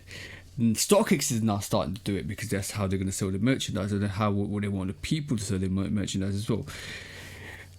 Background to this is, and I feel this is very con artish, and I say ish for a reason, because 8 years ago, or more than that, there was this site. There's these very dodgy sites that popped up where you can get these, you can buy tokens and bid with tokens, and every time you bid, the price would go down. And the more you bid, the price would go down until the timer ran out. But every time you bid, the timer went back up. Right, so it almost replicates that scenario, and by the time you knew it, you had invested like £100 or £200 on an item that you thought you was going to get for £15. Tokens ain't free. No, the token, you buy those tokens. So all of a sudden, you're £50 or £100 deep in, and you're thinking, okay, it's still cheaper than the retail price. It's still cheaper than the retail price. But you're not the only one that's bidding. There's all these other people bidding on top of that, and all of a sudden, it meets the market that it needs to meet. So the actual product is £1,000, and there's hundreds of people bidding, and then that price, that even though you buy it for like $8.99, whatever it is, you've invested so much of those tokens in it, plus you have to pay the final fee, and there's so many people doing it. All of a sudden, the price that the company gets is no longer £1,000; it'll be £5,000 to £6,000. So it's like 6 or 7 times the price, and it was almost like you're invested now, so you might as well go all in kind of situation, because if you didn't win, you've lost £100 to £200 of nothing. You don't get nothing. That was 8 years ago. Now these live auctions. So it's basically what you're describing is a cap raffle. A Craffle. A Craffle, yeah. A Craffle. That might be the one this week, bro. But yeah, these live auctions are mimicking. They're different. It's not like those scammy websites. They're a bit different because they replicate the live auctions you have in like Sotheby's, where you go in and people bid, and going once, going twice, and some puts another bid and go, and then he says, okay, this is the new price, go, and then he says any more bidders, going once, and another person bids, and that's what it's replicating, like live auctions, and everybody's now doing it. But like, you are invested to do it because all of a sudden you want to get this, and all of a sudden you're bidding, and you want to get for the lowest, and people try to get it. It's forcing, and I read a couple of Reddit comments, and I thought, let me just check out what people are saying on Reddit, and they said it's pretty much used the app for sell notifications. So people are now getting live notifications rather than sell notifications. It literally is. It's like a miss. If you miss it, you miss it. If fear of missing out situations exaggerated, you get the adrenaline rush from it as well, because now you're like, oh yeah, gotta get this, because it's the last thing. It's no longer like the eBay auctions, when we know eBay, the auctions went down, and all of a sudden when the time is gone, it's done. No, the time extends. Every time somebody bids, the time extends. So you're like, you could get it, and you're forcing people. Not forcing people, because everybody's got their free will, but it's almost like, I might miss out on this because it might go for cheap, and you put bid in. How do you feel, bro? Because it almost feels like it's a con, and I'm like, well, what? I don't understand how people can profiteer from selling the sneakers for so low. If they are. With StockX, it is a con. It's a scam just because StockX. Yeah. Like, we've been saying this for years at this point. When the resale bubble burst, the brands need to do something different. StockX considers itself one of the brands that we refer to unwittingly.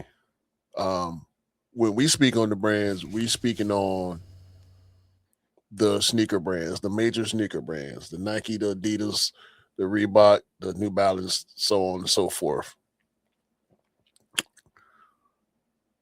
We just talked about StockX with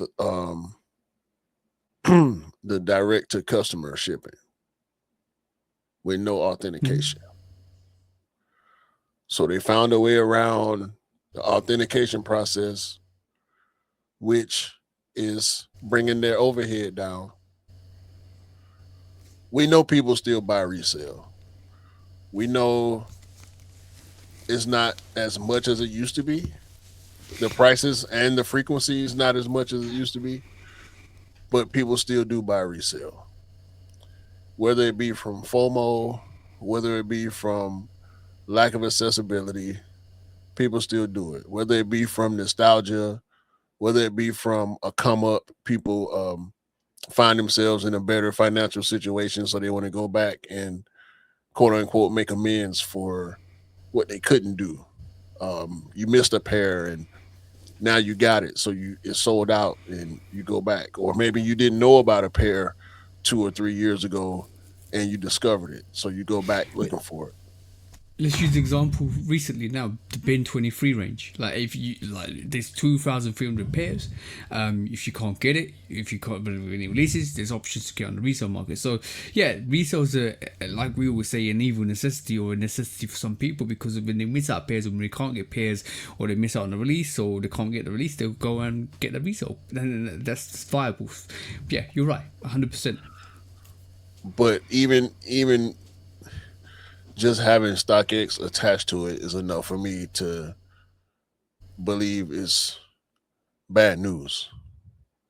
I don't participate. I have participated in auctions on eBay. I don't have a whatnot account. I know people who have used whatnot exclusively for resale purposes.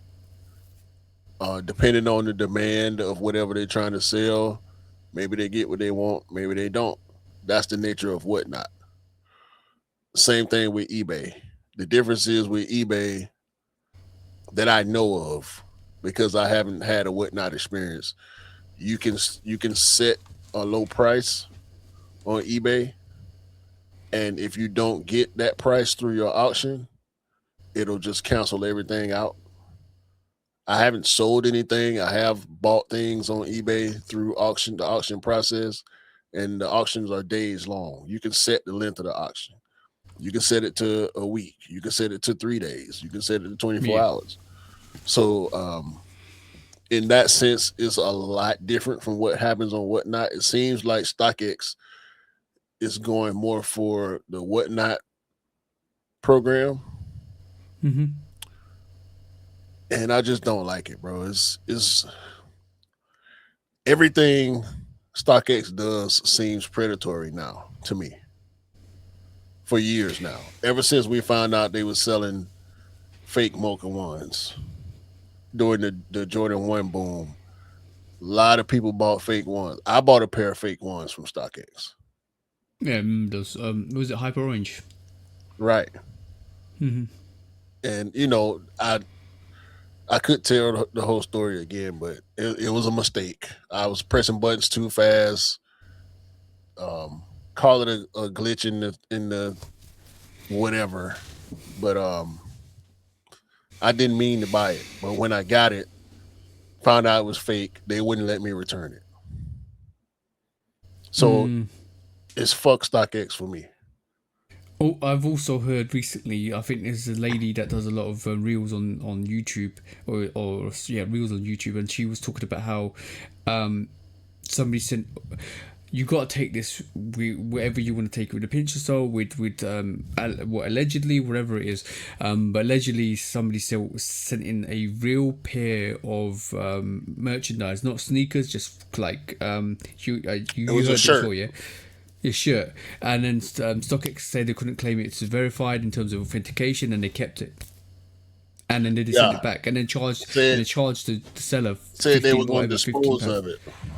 Yeah, Like, what the fuck is that? Send me my shit back. If y'all say it's fake, send it back to me. Y'all gonna charge me? Now y'all gonna charge me to dispose of it? That ain't what the fuck y'all doing. Y'all gonna charge me, get the little money off of me, and y'all gonna sell it as real. That's what's happening.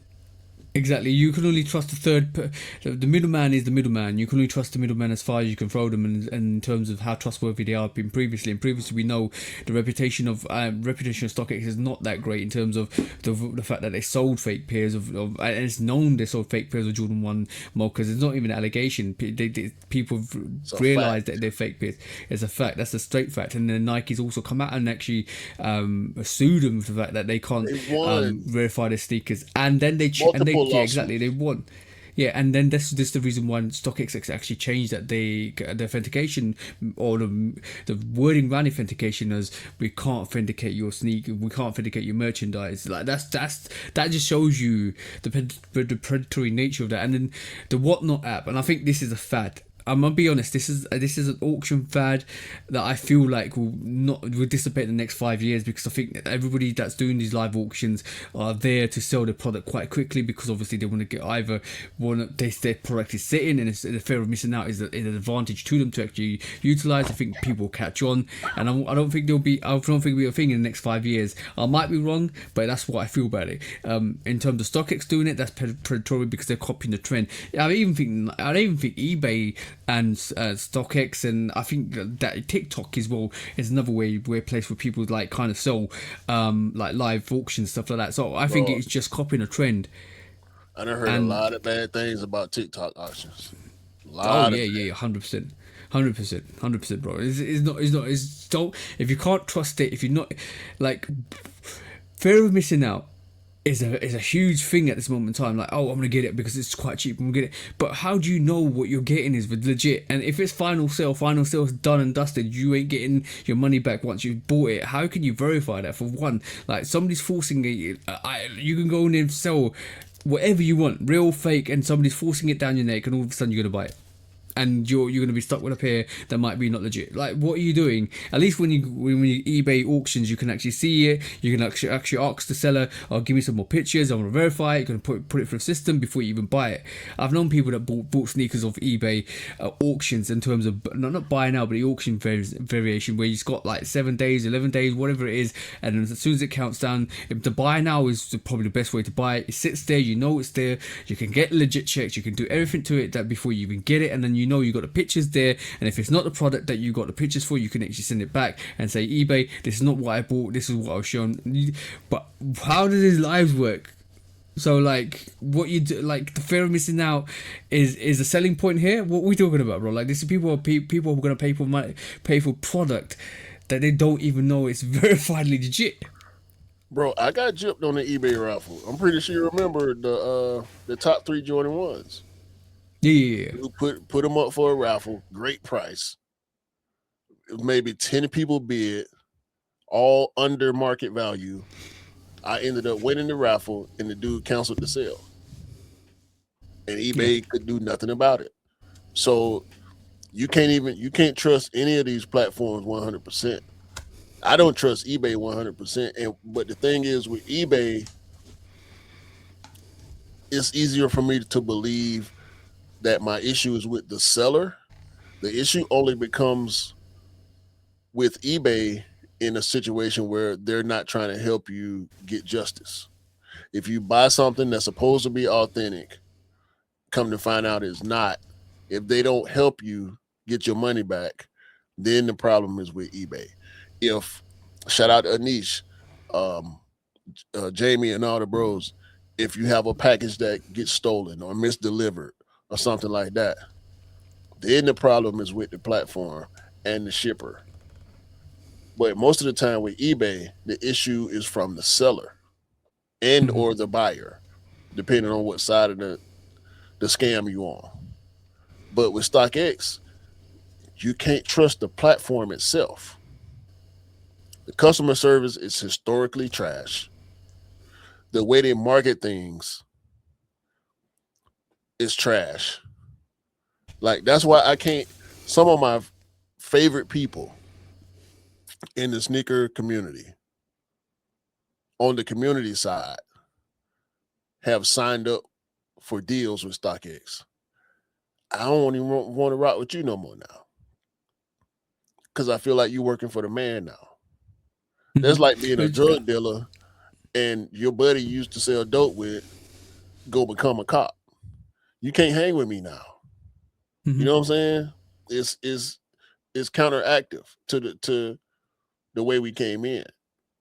Like, I don't trust StockX at all. Negative 200% trust for StockX. They're gonna have to do some major shit to get any type of participation from me. There's other companies out there that does different things, and there was also a scam where people were selling stuff on items, and showing that they're posting it and then taking out the item out and sending it, and the buyer gets nothing, and then it's a you against them. There's loads of scams out there, bro. There's massive loads of scams out there. I remember when StockX first came into the scene. Was it 2015 or something like that? I remember when they first came into the scene, and they were like, oh, and the guy, I can't remember who the guy was. He was wearing black cement freeze, coming out, doing all the, like, we're gonna create a stock market for this. We're gonna price. This is what the price of sneakers are and stuff like that. They monopolize on it massively. And if over the year the CEO stepped away, if you don't believe in the company, why? And I guess if it's a profiteering company, why would you step away for one? It's too much backlash. Then he went on Complex, who was sponsored by eBay at the time. When he left and did this interview and told his quote unquote sneakerhead story, like, bro, shut the fuck up. Shut up. I don't want to hear. I was about to contradict myself. I wanted to hear what he had to say for himself, but what he said was a bunch of bullshit to me. Like, bro, you ain't explaining nothing in a way that's gonna make me. Clearly, other people maybe didn't see it or don't care or whatever the situation is. I'm not interested in buying fake nothing. I don't give a fuck what it is. I don't even like buying off-brand chips. You know what I'm saying? Like, that's like, I ain't even got no analogy for it, bro. It's just bullshit. Yeah. It's bullshit. I don't trust nothing they do. So I'll just round this off quickly. There's 4 people who created StockX. It was Dan Gilbert, Josh Luber, Greg Schwartz, and Chris Kaufman. It was Luber. Luber, yeah. So the people that are left at the moment is just Greg Schwartz. He's a primary co-founder who's actively leading the company, and it basically transitioned from COO to CEO effective of 1st of January 2025, because Josh Luber left in December 2024, right? So that just goes to show the backlash is affected the company. They're in where they are. They're desperately seeking. They got competition from all avenues. With eBay, with Goat, with all that stuff, and they're seeking avenues. And what they've actually revitalized it is by giving contracts to what do you call it? Influencers. That's the one. Influencers, and even now Brendan Dunn is a prime head pivotal figure for. He's StockX. The number one. He's the number one sponsored person for StockX. He doing commercials every fucking day. Exactly, and even then, it's a conflict of interest, because isn't he part of Complex still? Yes. Or has he moved away? Yeah, so that's a conflict of interest. But also, it makes me look at him differently. Like, you were supposed to be the leading head for, I would say, the leading informative head for sneakerheads and stuff like that. And I respected you when you was on the Full Size Run show. And now I just... Him, JLP, and Matt Welty did the interview with Josh Luber on the Complex Sneaker podcast. Yeah. And a couple of years later, he signed a contract with them folks. They were some of the main people questioning the practices of StockX when all the controversy was happening. And you go right over there and sign a fucking deal with them. I can't trust you now. It goes to show the bag is bigger than the the evidence. So it's and easy to fight. Of course, Dunn is gonna have the real fucking shoe when he doing the commercial. It's Brendan fucking Dunn. He got connections all over the sneaker industry. Of course, he gonna have the real product when he's showing it. That don't mean you're gonna get the real shit from StockX. It don't, bro. And he's not on the fucking authentication line. I don't give a fuck what he say. And also, it's not a good look when Nike actually you lost to Nike about authentication, because that's their product. See what I'm saying? I don't trust the court system. I don't trust the court system 100%. But goddamn it was proven. They admitted it. They settled. So there you go. Yeah. Hey, but they'll say we settled because we don't want this to be publicized, or we didn't want bad business. That's what they'll say. It's easy, like I said, it's easy to cover up with smokes and mirrors. See what I'm saying?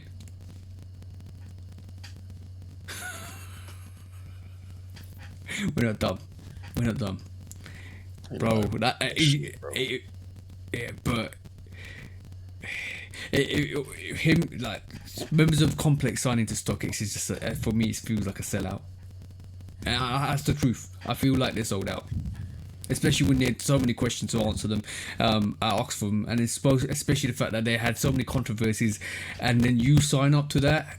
You sign up to a company that's for factually sold fake pairs of Travis Mocha ones, factually lost to Nike or settled with Nike on a court case, and you want to sign up to that?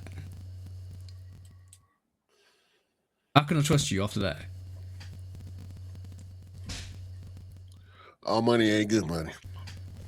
Yeah, exactly that, bro. Exactly that, but money talks, unfortunately. Yeah, ain't bullshit walk in StockX sneakers. And stop wearing those StockX tags. Ain't a flex. I thought that was old by now. Oh well, some people still wear them. Deuce. Hey, anyway. Let's move on to the last segment. Is it time for our favorite segment? Yeah, it's time for our favorite segment, bro. Let's go. When resale is too high. Damn resellers. Order. When hype beats go too far. These damn hype beasts. Order in the court. Order. When the back door opens. Guilty. It's time for Order in the court. the sneaker court of public Guilty. opinion.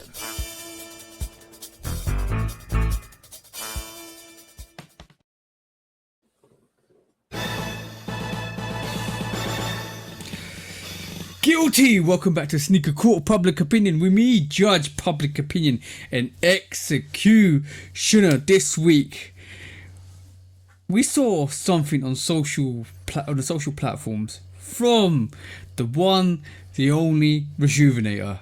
I spotted it. Q spotted it. Q messaged it. And then it got taken down. Q, you want to elaborate? So, at some point last week, I want to say it was like Tuesday or Wednesday. I'm pretty sure most of y'all missed it. Rejuvenator dropped an ad. And while I'm saying this, I'm going to go to the Rejuvenator Instagram account and make sure. They might have tried to. You went and checked? No, I'll check it. You can't even, I'll check it now for you, bro. So I was on the actual Shoe Dog podcast account when I saw this. Rejuvenator dropped an ad. One of the AIest ads I ever seen in my days. And the ad was pretty much a news report where there was what you call it, a correspondent on the street doing a report on a shooting or the death of someone on the street where the person was wearing a pair of Jordan 1s and somebody ran up and took the shoes off this dead person's feet and ran off into the night. This was every single bit of this ad was AI. And it was distasteful. What I said to them was, it's distasteful, it's disrespectful, and it's tone deaf.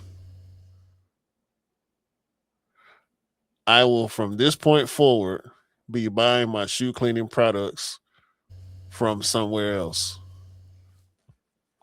And no less than 5 minutes later, it disappeared. I sent it to TJ first. So you did manage to see it, right? I saw it before you sent it to me. It's apparently it was in Chicago. Apparently, the reporter basically said this guy's been shot in Chicago for his sneakers. He had Jordan 1 Chicago's on, ironically, and then obviously somebody else came along, like you said, stole the sneakers, and he says we have another live case, another live situation where sneakers have been stolen, and that was the actual AI reel. And like you said, it was distasteful. It's we've had so many cases in the past where people have been killed over merchandise that necessarily even in that week some I think an army veteran female had been shot in the face for a meetup from Facebook. I can't exactly remember the name, but I saw it. Situations like that happen continuously on a daily basis, and for you to mock that and to promote that and to put it on your socials, whoever that person was needs to be fired. Name and shame and fired. If it wasn't for Q saying what he said, I think other people would have said the same thing. It's not on Rejuvenator's website at this moment in time. They've taken it off. Thankfully, they've caught somebody saw common sense. Thankfully, Q, you actually messaged them and let them know on the actual post. But that's something that you don't laugh about. That's something that you don't take advantage of. Death and theft is not something you take advantage of at all. And that was very, very distasteful from Rejuvenator. To be part of the community, to do something like that doesn't belong in the community at all. That doesn't belong in the sneaker community, in any community. Theft and violence should stay well away from the community. And on that note, all I'm going to say is...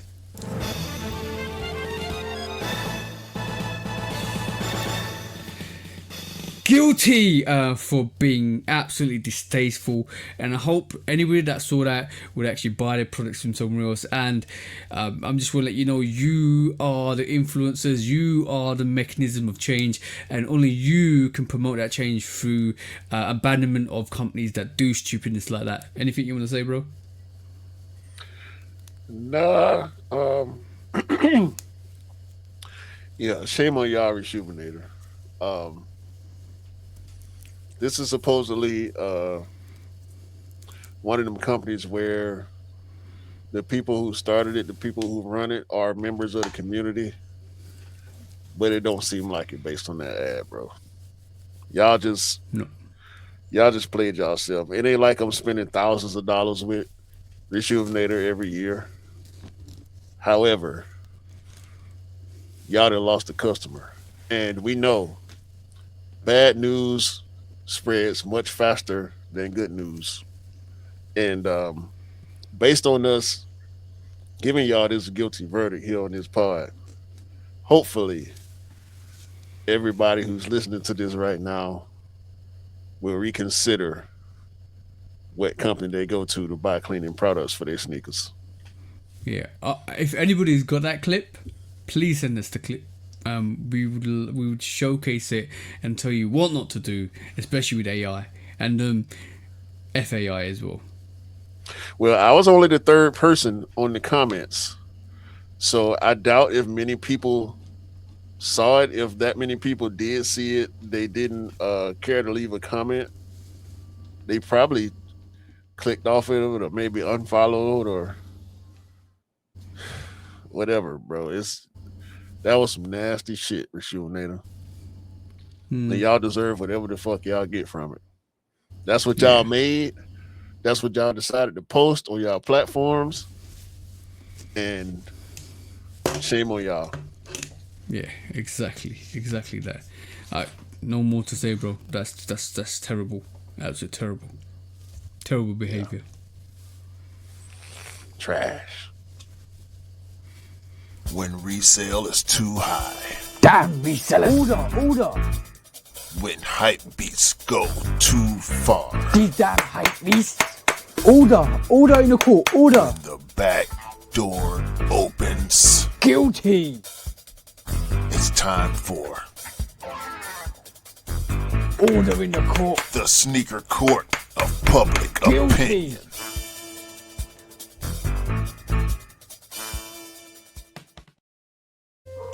Hey.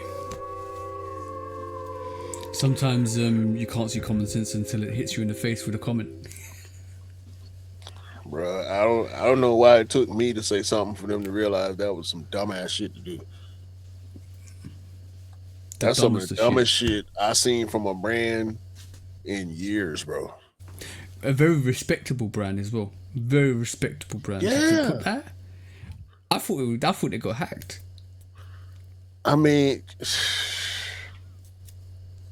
But I haven't said anything. You know what? They hushed it. They didn't realize people had seen it, so they hushed it under the carpet and not said anything about it. it should have. Then that makes them complicit. It makes it complicit then. They didn't Because know they knew what exactly. Yeah. Exactly. Like there's another brand that I don't care to mention who does and some creators that I don't care to mention or talk to or follow for that matter, who do a lot of jokes and backhanded posts about sneakerheads and the sneaker community. And I get it, like we are to be joked on in some ways, but sometimes it's not funny, bro. No. It's not funny. I recently unfollowed somebody because they kept doing AI posts. I was like, I'm not interested. I'm good. Whether it's AI or whether it's talking head or whether it's captions, like, bro, we supposed to be better. In a lot of ways, we can be and should be better. We already got this crazy addiction to leather and rubber, like, yeah. And it's enough going on in the community. People don't need to focus on the negativity all the time. No, exactly that. Especially for clicks and likes or a little bag or whatever. No, exactly. Money, not all money is good money. But on that, let's do some discounts, bro. Yeah, I got hella discounts. I'm gonna try to run through them pretty quick. Jordan $12. It's a white and green 12 with a little bit of blue on that metallic piece. It look okay if you like white and green. Coming some point this year. The AE3 is also coming at some point this year. It's starting. Ain't gonna say nothing. I've seen 2 colorways, I think. Shout out to Ant-Man. The Air Force One is getting a 2001 reshape. If y'all buy a lot of Air Force Ones, y'all know they've been rolling with the 07 shape. supposedly in the near future, especially for the triple whites, they're supposed to be coming with the Air Force 101. So y'all, Air Force One people, let me know if that's a good thing or not. I can't remember. It's been so long since I wore Air Force Ones. Kelsey Plum has officially signed with Adidas. Shout out to Kelsey Plum. She been balling lately. So have my Atlanta Dream. Speaking of the Atlanta Dream, Izzy Harrison, you keep your fucking hands off Angel Reese, all right? You lucky that game was in Toronto. You come to Atlanta with that shit, the stands were clear, and the whole city would be on your head. You do some shit like that, and Angel Reese in front of us. God damn it. And shout out to the ref for giving her a flagrant 2 and kicking her monkey ass out the game.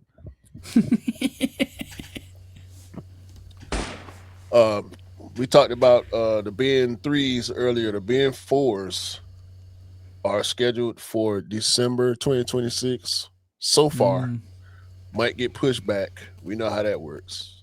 December is normally a loaded month for Nike and Jordan, so we'll see if that still happens. I ain't seen no official pictures yet. I think there's some floating around. It's all brown. Have a look. I think it's the official pictures. From what I saw, I thought it was still a mock-up because it looked just like the mock-ups I've been seeing. So maybe I haven't, maybe I have. But yeah, I'm gonna keep a lookout for those. Excuse me. Westside Gun has another Saucony collab coming. I think it's the Omni Grid.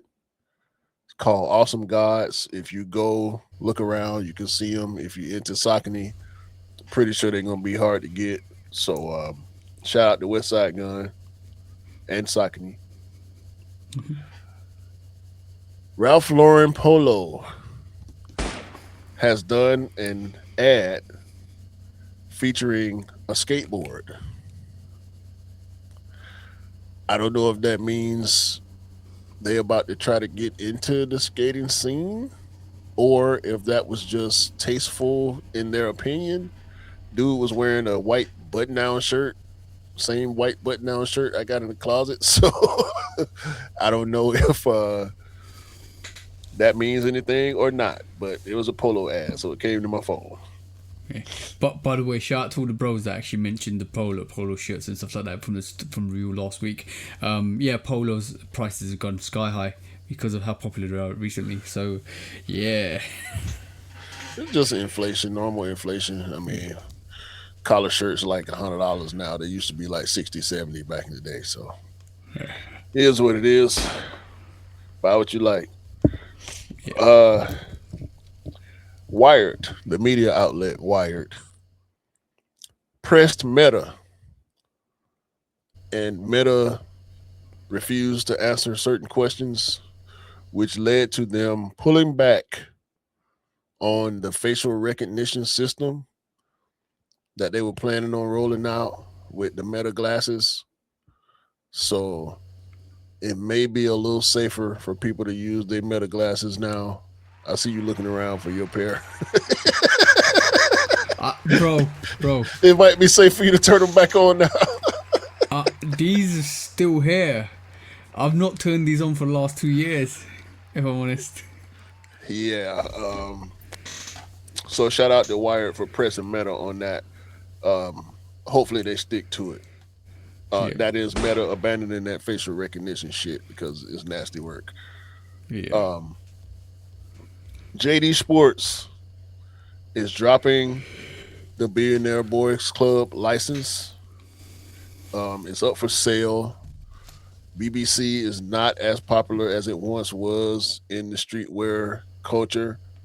So I don't know how it got out into the news like this. Normally that stuff stays pretty quiet, but it got out and people reporting on it. So I got a couple of BBC things. They still got tags on them. I ain't found the right time or fit, I guess, to pull it out. But shout out to BBC, I guess. we'll see what happened to the brand in the future. Yeah. The Prince estate, that's Prince, the artist formerly known as. The Prince estate is dropping the album Ooh. called Timeless. We have not Hey. had new Prince music in forever. So for all the Prince fans out there and stands that's been waiting on something, not knowing, because we knew how Prince got down. Prince ain't letting you hear shit until he ready for you to hear it. R.I.P. to the GOAT, the legend, Prince. Looking forward to seeing what's on this album. Shout out to his estate for finally giving the fans something. Yeah. I know me and my for wife sure. gonna be on it. Big Prince fans over here in this house. So long live the legend Prince. Yeah, for sure. Destiny Spurlock is the first black woman to race in NASCAR. Hey. She will be racing in the ARCA Menards series. I don't know which team she's racing for. Bastard Goat need to go on and scoop her up if she good. I mean, I know he got a good team, but Yeah. that would be nice for her to be racing for Team Jordan. Hopefully, she can have a good long career. I don't know much about her or NASCAR in general. I don't watch NASCAR, but we were forced to pay attention when Jordan started winning. So anything, something good is happening in NASCAR for black people, we're going to pay attention. Yeah, I might start watching Formula One again. Lewis Hamilton won the last Grand Prix, so he might be good with the Ferrari. So yeah, let's just see what happens with that. Lewis Hamilton got cap on his name too, because he came out a couple of weeks ago talking about the disparity between rich and poor people. But you got billions, bro. Lewis Hamilton, rich as hell. I don't know, but what he's talking about is the grassroots, where I can understand why he said that. The grassroots of actual Formula One is more or less that how his father got him into Formula One and go karting and stuff like that. It was more of a struggle from his aspect. So he's trying to promote more grassroots Formula One drivers coming through. But I agree with what you said is all that. That ain't what I'm talking about. Oh, okay. That ain't what I'm talking. It might have been in the same interview where he said whatever you talking about, but he was talking about the disparity between the haves and the have-nots and how the gap shouldn't be so big and so widespread. So do something about the shit, Lewis. Don't just talk about it.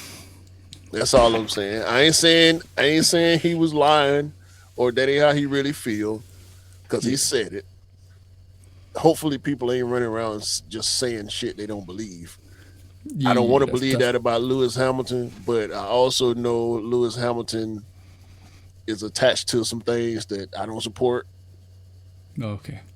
So I want to believe that he meant what he said, but there's a little cap on his name. That's all I'm saying. Talk about another Lewis, Jamal Lewis, my fellow Doug High alumni, Super Bowl champion for the Baltimore Ravens, Ray Lewis and them. By the way, Jamal Lewis is part of the reason why I decided not to play high school football, because I went to the tryouts, and before the trials even started, Jamal walked his 6'1", 250-pound ass in there when I was 6 feet, 140 pounds. And I'm like, wait a minute. That's the running back? Oh, nah. I'm cool. I'm cool.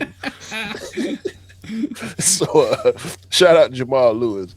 He has a brand. I didn't write down the name of the brand. I probably should have did that.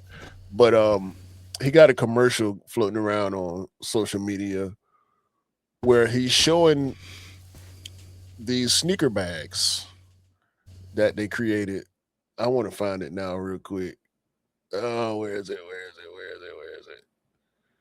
Yeah, but he got a brand where he here you go. Let me play it. Hold on. God damn it. Shut up, Jamal.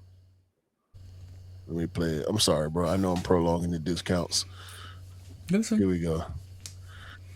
Cleats or shoes, trainers in my trunk. And I noticed that now with guys just carry their shoes in their hands. That's why I said, hey, look, why not design something to showcase their shoes? I am Jamal Lewis. I'm Harvey Robinson Jr., and we're the owners of Showcase Brands. There we go. Showcase Brands. All right.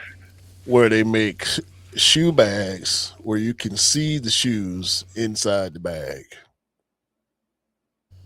I don't think it's a good idea for hype beasts and sneakerheads to carry a bag full of sneakers That where other people can see what's in the bag. We just talked about robbery and theft and you know, look, concealment is a key to success here, because you don't want to show what you got sometimes, because if it's something that somebody else wants, and yeah, it might vanish real quick. Why do you think people tuck in their chains? Bro. I ain't got nothing against Jamal Lewis. Like I said, I went to high school with him right before he went and tore up college and went to the NFL and won a Super Bowl in his rookie year. Jamal, you from the west side of Atlanta, bro. Are you that far removed from the west side to where you want to make a bet? I get it. Sneakerheads like to show off their sneakers. I get it. Ain't nobody trying to carry. No, but sneakerheads love to have their sneakers. See what I'm saying? Don't they? Don't they? God damn, Jamal. What you trying to do? Try to get you robbed. Stick up. Come on, Jamal, man. No. You can imagine it. Somebody's walking past. Oh, I see you got those off-white Chicago's or the Mocha One Travis in your bag. Can I have a look at them? Bro, and then the bags are sneaker shaped, like, and they look nice. Like, I swear I'm not hating, but goddamn, Jamal. Whew. Question: what the hell is J Balvin doing with these phones? Oh, with the lemonades. Those lemonades we saw last year. Multicolored we saw this year. We probably get pink variation next year. Drop something, bro. He's stirring the pot and seeing what comes out. The lemonades, as soon as I saw them lemonades again, my mind went straight to the Travis Scott Air Max ones. I'm not gonna be in for a pair of those for nothing. They hard though. I like them. They remind me of the Gatorade ones too. This is, yeah. You would. I thought the Gatorade ones were okay. I did over time. I liked them, but I don't feel like I like this Jordan. I like this. The quality's gonna be crazy on them because it looks like it's got tiled leather on them. So let's have a look. Yeah, you mentioned the Jordan cryo shots earlier. Yeah. Or did you? Yeah. There's a Jordan cryo shot. Based on the Mercurial Vapor 1. A Jordan cryo shot. Yeah, not a Nike cryo shot, a Jordan cryo shot. I didn't mention the Jordan one, I mentioned the Nike one. Yeah, that's the one. It's got a Jumpman on the tongue. It's based on the Nike Mercurial Vapor 1. They look way more tame than the Nike cryo shots. I'll send you the post. Okay. But yeah, they coming at some point too, probably before the World Cup is over. Hopefully, because that's supposed to be one of the World Cup sneakers.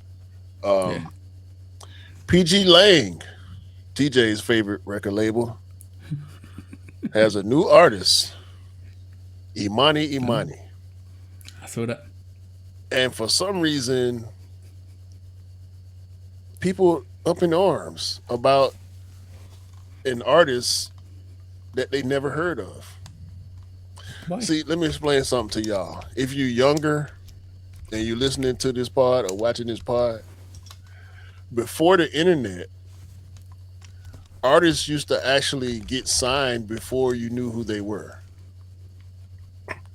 Artists would get discovered through their talent and or association with somebody, showcases and whatnot, open mics and whatnot, and they would get signed based on their talent, not based on how many followers they had, Yep.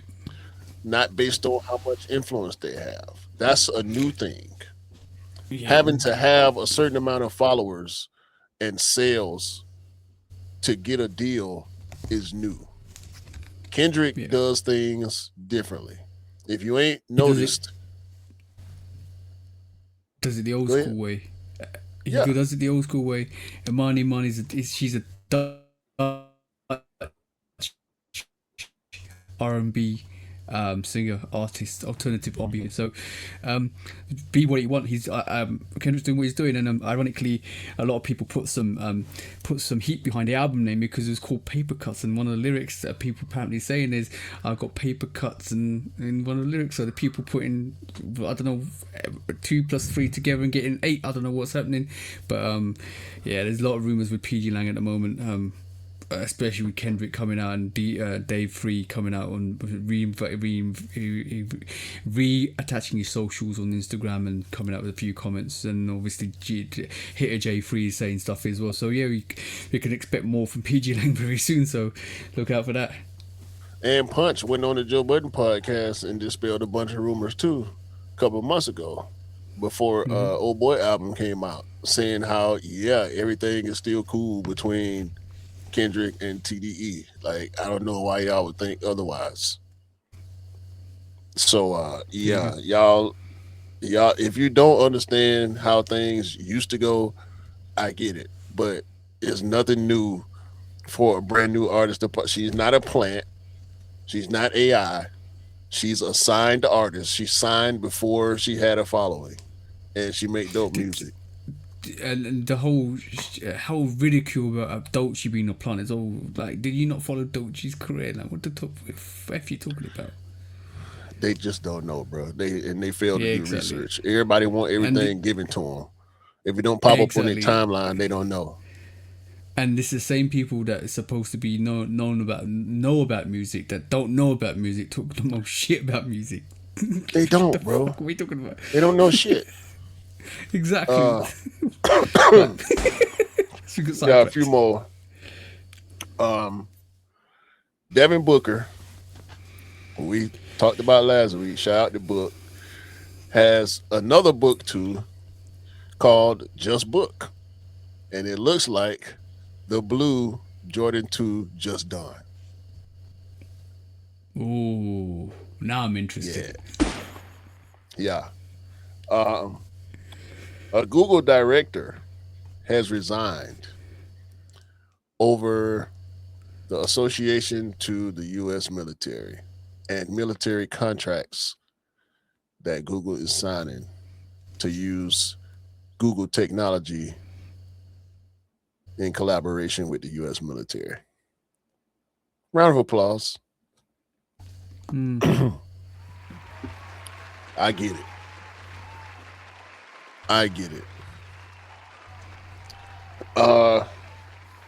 And I just want to do one last shout out. Oh, 2 more. I'm sorry. The city of New York plans to fine companies for using AI generated ads in Times Square and on billboards. $5,000 a pop. I'm with it. Stop trying to trick people with these fucking AI ads, bro. It's garbage. I And, hate YouTube AI ads, man. Just horrendous. They nasty. And you can tell, bro. I keep anyway, that's a whole nother topic. And last but not least, shout out to legendary iconic Atlanta wrestler, Hall of Famer Larry Shriver, aka Abdullah the Butcher. I remember him. He's doing bad right now. 85 years old. He is in the hospital.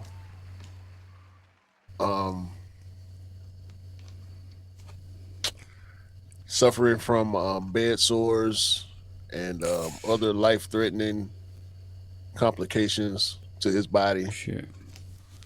Lost hella weight.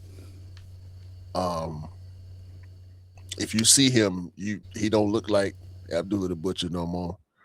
Had a string of restaurants in Atlanta back in the day. Legend, just legendary. He was a heel most of his career. So as a kid, I didn't like him as a wrestler, but I didn't know how tied to the city he was at the time. Yeah. I since found out otherwise. I didn't know the restaurant Abdullah the Butcher was tied to him. I used to see Abdullah the Butcher restaurants back in the day, but I didn't know they were his. I never put two and two together. Sometimes 2 and 2 don't click, so it happens. It happens. I was a kid, bro. I didn't. Yeah, bro. I've had situations similar when I'm as an adult. I was like, oh, okay, yeah, it happens. Yeah. So, shout out to Abdullah the Butcher, man. I don't know why the WWE does their greats the way they do. There should be some type of pension in place. If he's a Hall of Famer, like he ain't doing good, somebody from that company should be helping in some type of way. I'm pretty sure his bills wouldn't be nothing for WWE to cover. Yeah, but we know they don't give a fuck. Yeah, unfortunately, that's tragic. Hope he recovers. Hope somebody comes out and assists. I got one last one. I think you missed this one. Slam Jam Jordan 8 pack coming in next year. Apparently that's happening. So let's just see what happens with the 8s next year. So it's interesting. Slam Jam ever had a collab before? I think maybe, I don't know. I'm not too sure. But they've got an 8 pack coming. So cool. But that was it. That was it. I've really got one little segment to do, then we can call the show.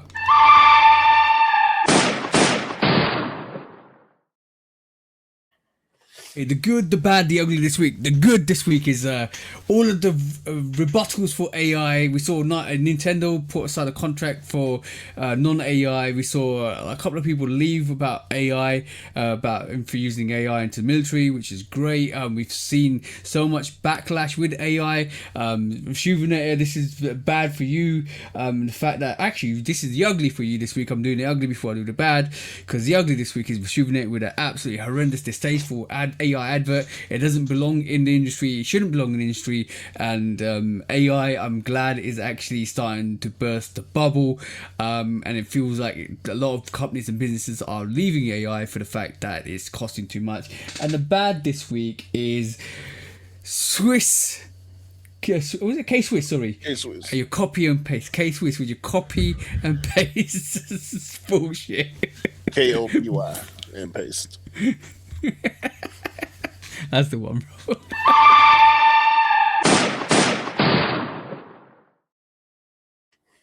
That was the show this week, bro. Another thing in AI, Flock. You know, the company who's making the tech where they link all the cameras together. Yeah. A bunch of cops got busted for stalking using Flock across the country. That's not good. Yeah, that's not good at all.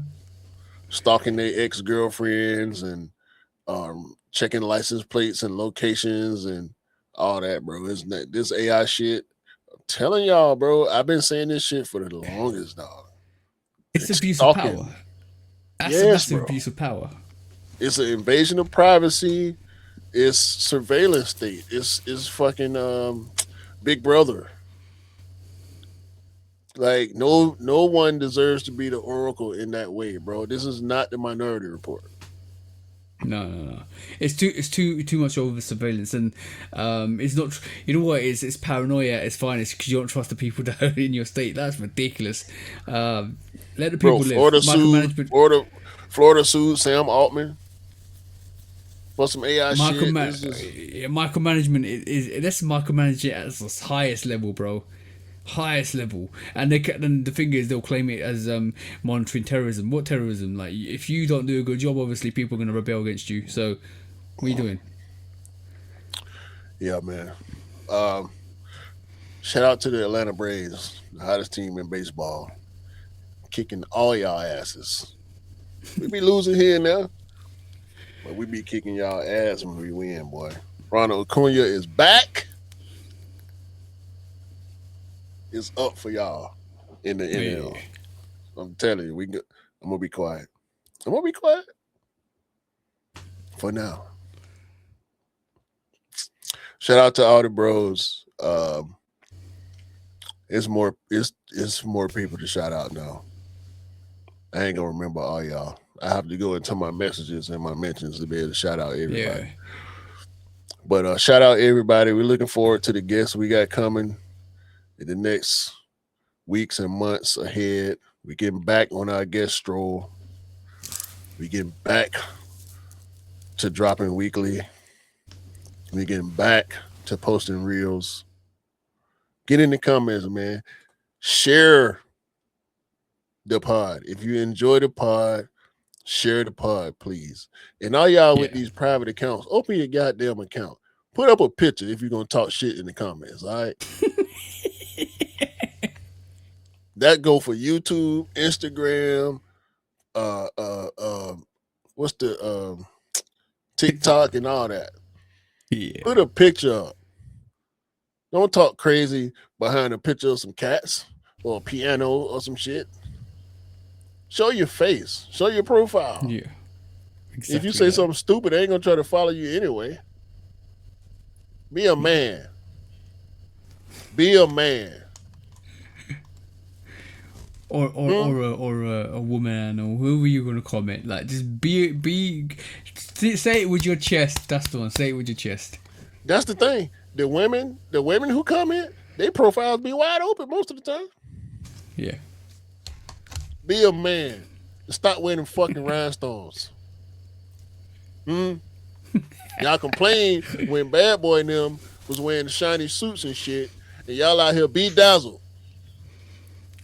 Huh? Take them fucking rhinestones off your jeans, sir. Anyway. Yeah. We appreciate everybody. Y'all have a great day, great week, great month, great year. Buy what you like, rock what you like. Don't believe the hype because the hype ain't real. And remember, sneakers don't make you cool. You make the sneakers cool. Remember that, guys. Please. And Rod was right. You probably have the best Atlanta fitted caps or cap. In you are the king of caps. That's what he called. That's what he said to me by accident. He was meant to reach out to you, but he reached out to me first. Like I told him, I got a long way to go. I appreciate the love, though. Yeah.